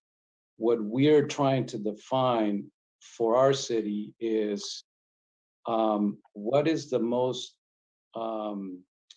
ordinance that will be most effective for our city, given the parameters that we're being given at a federal level. And that to me, I think goes a little bit to the point that Councilmember Smith was touching, that we have to elevate our voice to the higher tiers of government to change something that at this level it's very difficult for us to do. So that's one of the items that keeps coming up for me. And the other one, along similar lines, is that these federal requirements that I'm hearing feel like a very wide blanket list of requirements that, and I think we've heard some of that tonight, that apply very differently to each city. So, and I think this is where we need to focus more in terms of how these federal requirements impact our city specifically, right? And we're towards that path by having community come and express their interests and really opening up that conversation, and really getting creative with what we think would be the best solution for our city as a collective. So I don't have an answer. I don't have a clear answer in terms of, you know, what I think is best for the city. I think about it from a resident's perspective as well.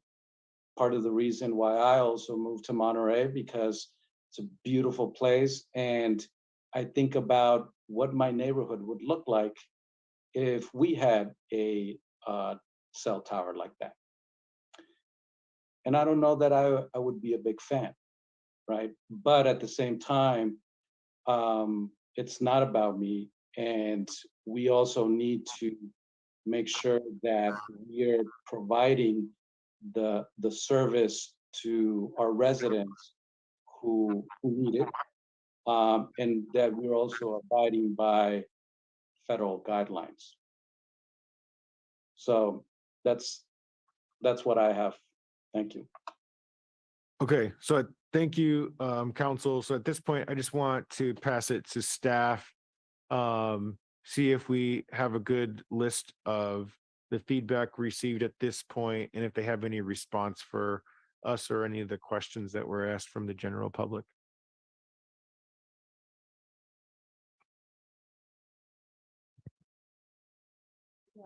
Yeah, I think Mr. Mayor and Council, we have a very complete list.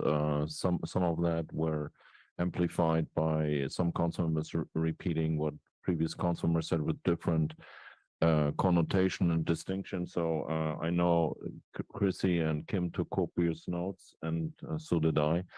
And I think we have a good list of things that we will bring back to you as part of our report on February 7th. So I think this was very productive, and your input was very clear. And I think there are some very solid ideas. And I thank you also for amplifying that staff is doing the job. Thank you for to all of you.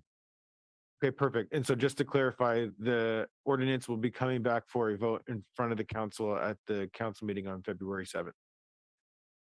Correct. That's the plan. It'll be a first reading. Perfect. Mhm. Okay. Anything else before we wrap this topic up? All right. Awesome. Thank you, everybody, for the public input on this one and the discussion. And I'll just kind of reiterate that the intent here was we wanted to make sure that we give particularly the new council members time to hear this out and present it before we went to a vote. And so I think we're just trying to continue that public participation process by making sure that everybody has a chance to talk about this a little bit more before the council makes its final vote. So, and it's not even a final vote. I think this is the first reading and it'll come back for a second reading, right? So Yeah, or a second first reading. So it's true. absolutely, It's true. yes. Yep. Yeah. And Mr. Mayor, would you mind if we just backed up on the agenda for 1 minute and just had the announcements from closed session? Oh, Yeah. thank you for capturing that for me. Yes, let's do announcements from closed session, please.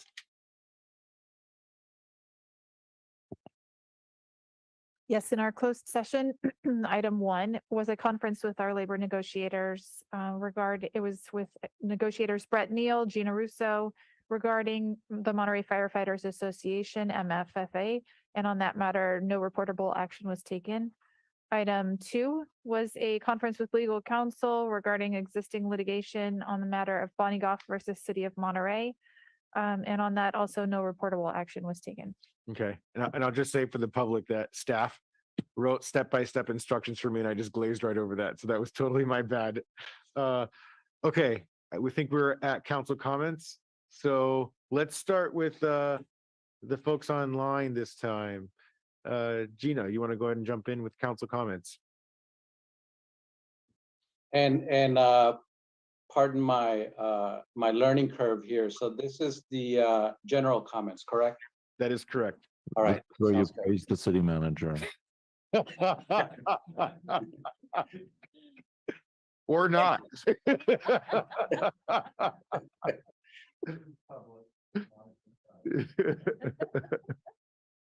So I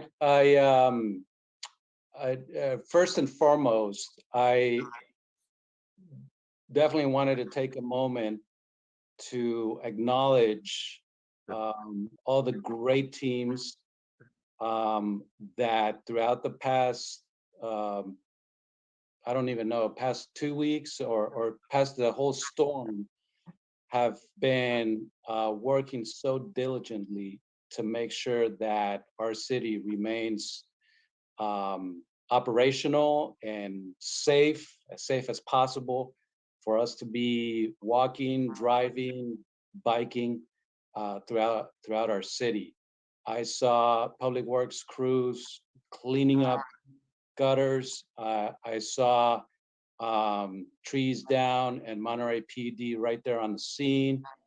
There was an instance where I drove by a tree that had fallen on 2 cars. Monterey PD was there. I drove right back through there about 45 minutes later.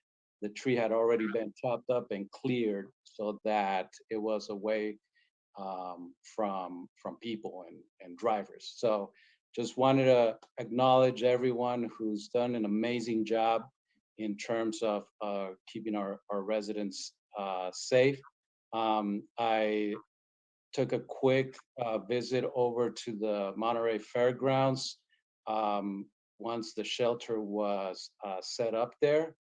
And Red Cross staff so warm and friendly, definitely very curious as to why I was there. And I told them that I wanted to volunteer, and they embraced that. And they were on it. They had everything. They had supplies. They had warm coffee, meals. So very impressive their setup. So I wanted to acknowledge all those folks, and of course, our department heads for just being on top of it. So thank you so much. I wish that I was there tonight in person. Lots of great conversation, lots of great interactions. But I'm in Sacramento tonight getting ready for the new council member academy. So I'm hoping that I'll pick up some good gems and be able to bring them back to our city to better serve our residents. And with that, thank you so much. Awesome. Thank you, Councilman Garcia. Councilmember Barber. Yes, I definitely hear you. That I'm heading your way, heading your way, trying to get it all in and be here with everyone, and then doing the earlier meeting, and then coming home to try to pack to start heading that way. So I appreciate that. Really, just grateful to be in a city where the people care so much, and you see that not only by tonight, but just like what Council Member Garcia was talking about doing these last couple of weeks. You really saw the city, really coming together. People wanted to know how could they help, and I really appreciate the search team coming out today and talking, and really talking more about what they do, and how they help our city, and how they work with first responders, and everything that they've done. And I really am appreciative of them, and them coming out and talking about when the next classes are, because we heard even Esther talking about how she took classes before and how she was going to take some more.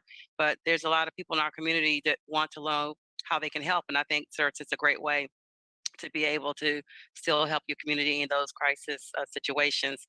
And so I'm just really very happy about seeing, all the first responders and everything they've done. But just the community coming together, making sure that we all are okay. And I think that's important. And I really appreciate the staff and keeping us abreast. So thank you so much, staff. You've been awesome. The communication, especially being a new council member, it was important to get all that communication, and I was feeding it out to people in my community and leaders. And so I really appreciate that information.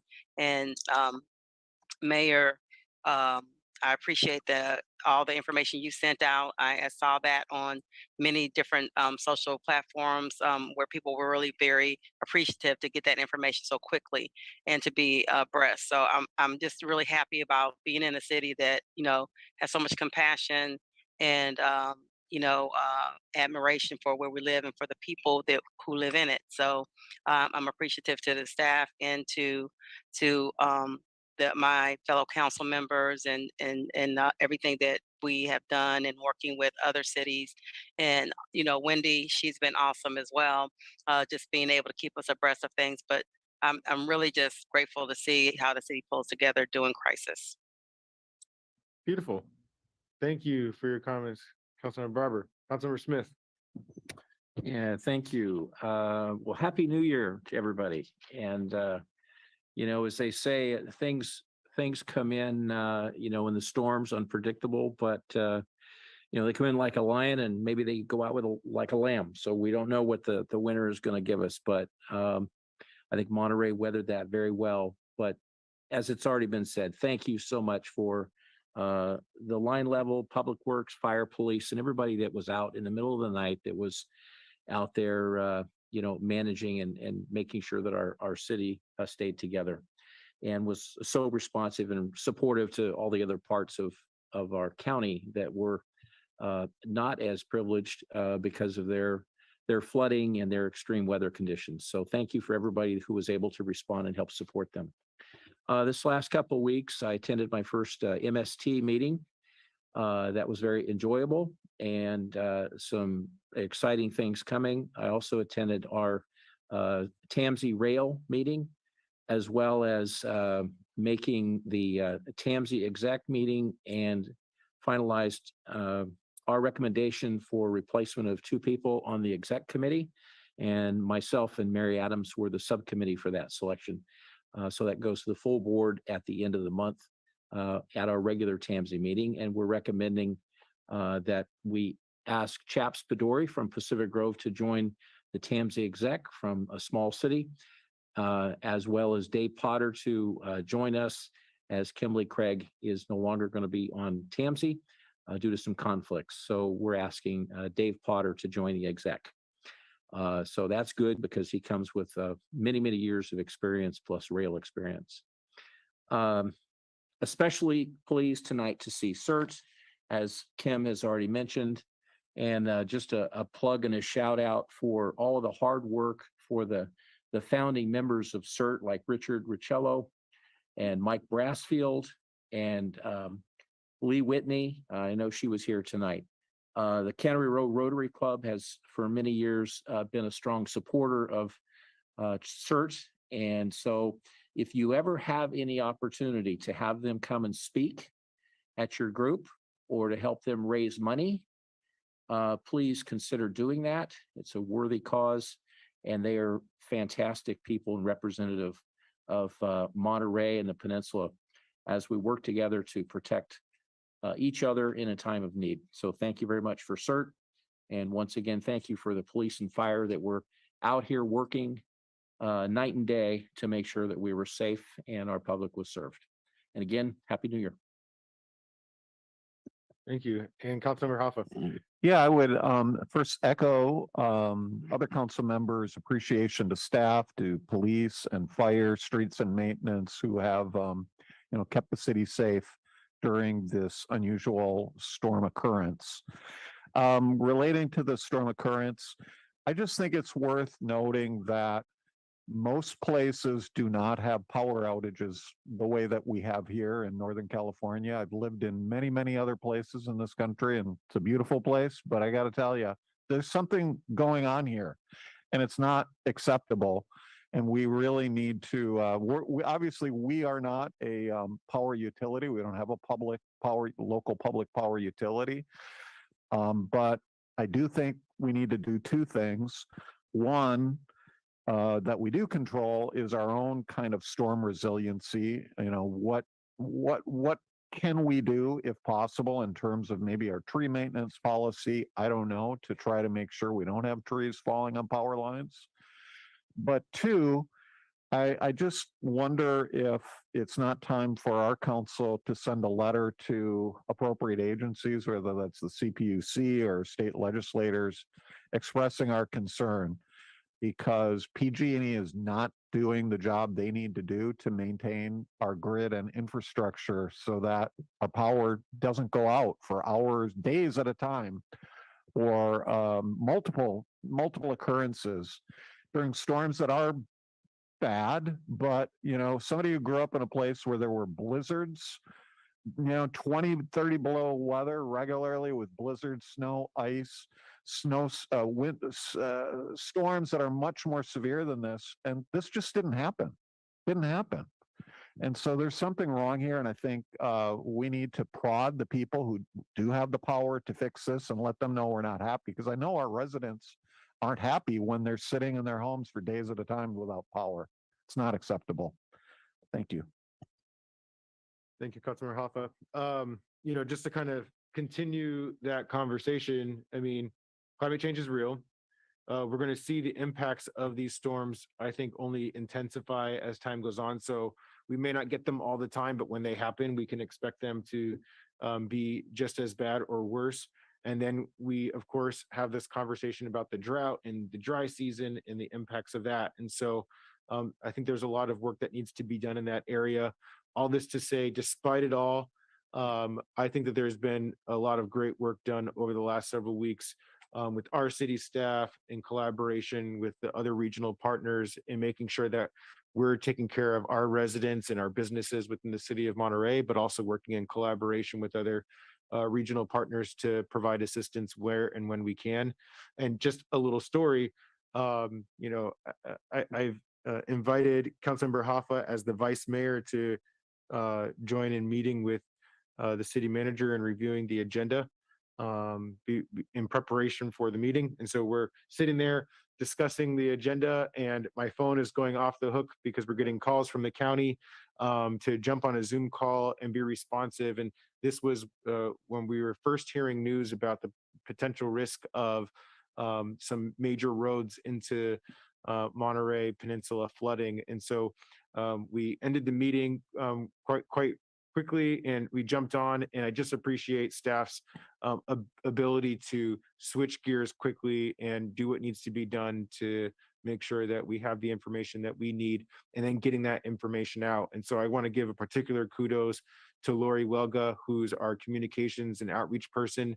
If you ever receive a e-news blast from the city of Monterey, that's Lori working in the background. And I think it's fair to say that she did a lot of great work pulling some information together to make sure that we can get that information out to residents, and making sure that our website was up to date related to the storm.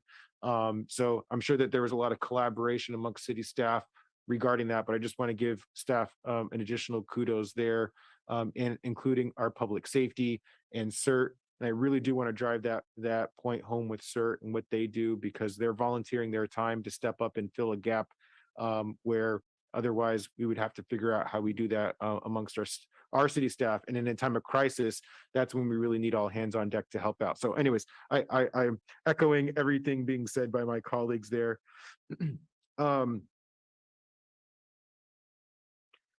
One thing I'm hoping that we can bring back, I'm not sure what the next meeting looks like, but today we had on the consent agenda the approval of extending the remote telework meetings.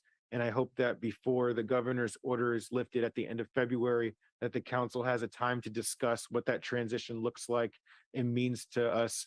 My understanding is that the rules are going to be more restrictive than they were pre-COVID. And so I'm not sure how much of this is rumor, but I think it'll be helpful for the council to have that discussion and what that looks like. How does the public continue to participate and interact with the council? What does all of this mean? So I think if we can get that on the agenda as soon as possible, that would be a great win for us. The only outside agency that I've been able to attend since our last meeting is my first Monterey County Mayors Association meeting that was hosted in Salinas. And they appointed me vice chair out of all people. So already hitting the ground running and making sure that we're developing those relationships with the other cities throughout the county.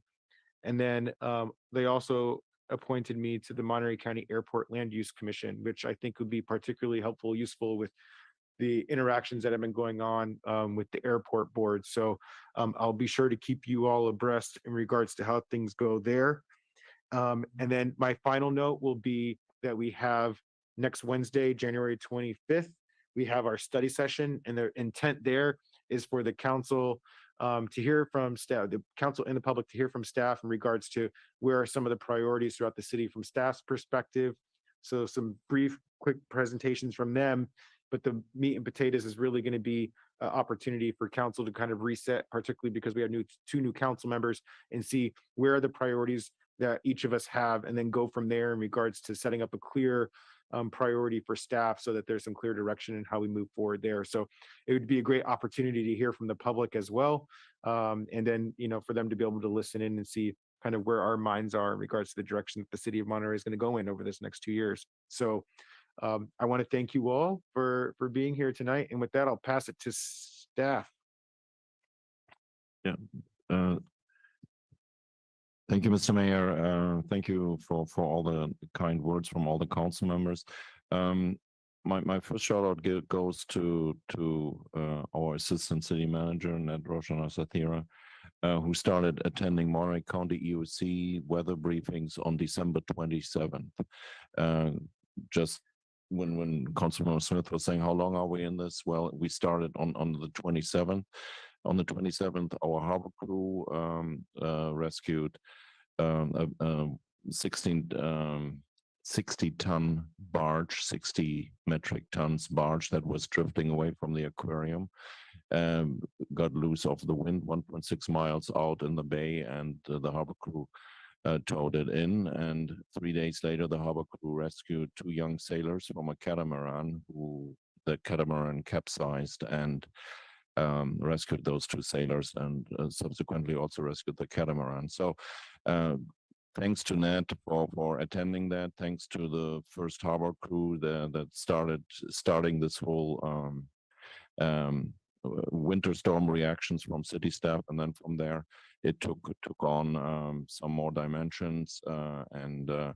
Again, this morning was the first morning, I think, where we didn't have a Monterey County Weather AUC meeting. And also Ned didn't have to attend the 6 p.m. meeting. So every day he had 8:30, at 12 o'clock, and a 6 p.m. briefing that kept all our department heads abreast. Second thanks goes to all the crews that worked out there day and night, and also to our contractor crews, which performed perfectly. And Councilman Maha spoke about the tree crews. I know exactly where I know Councilman Garcia spoke about that tree, and I know which tree it was and which car it hit, and there was communication all around us.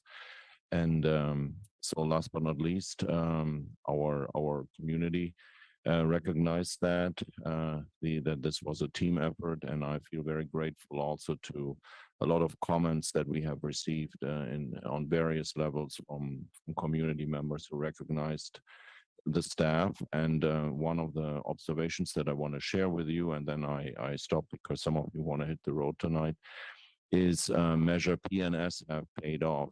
The reason why we didn't have major flooding in the city was that at various previous hotspots that we had, we started improving them in 2014. The last one we did was last year on Washington, Franklin, where we always had flooding there. And again, this is not yet 100% completed the work there, but it has 3 phases. 1 phase is still ahead of us.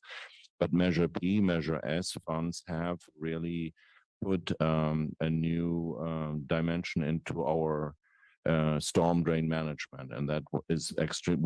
This funding was extremely helpful, is extremely helpful, and so I wanted to mention that the taxpayers helped us really to put the money to good use. And we could see that we didn't have the flooding we used to have in North Fremont. We didn't used to have the flooding on Del Monte. We didn't have the flooding in Franklin and Washington and so many other places. So again, all this played out well. And of course, I reserve the right to make a mistake here right now because the next flooding can happen any day. So thank you.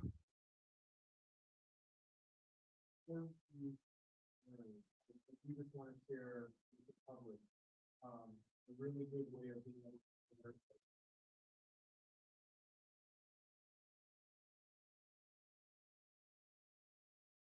There was a power I was line. gonna say, is your mic. There you go. Thank you. There was a power line that was down on Del Monte, and so the police department closed down Del Monte in that section and had to divert people around, which I'm sure created a lot of unknowns for people. So I only bring this story up to say, in order to receive alerts, you can text 93940 to 888-777, and you will get mobile alerts from our police department. So again, that's 93940, our zip code, to 888-777, 888-777. All right, with that, we will adjourn. Thank you, everybody.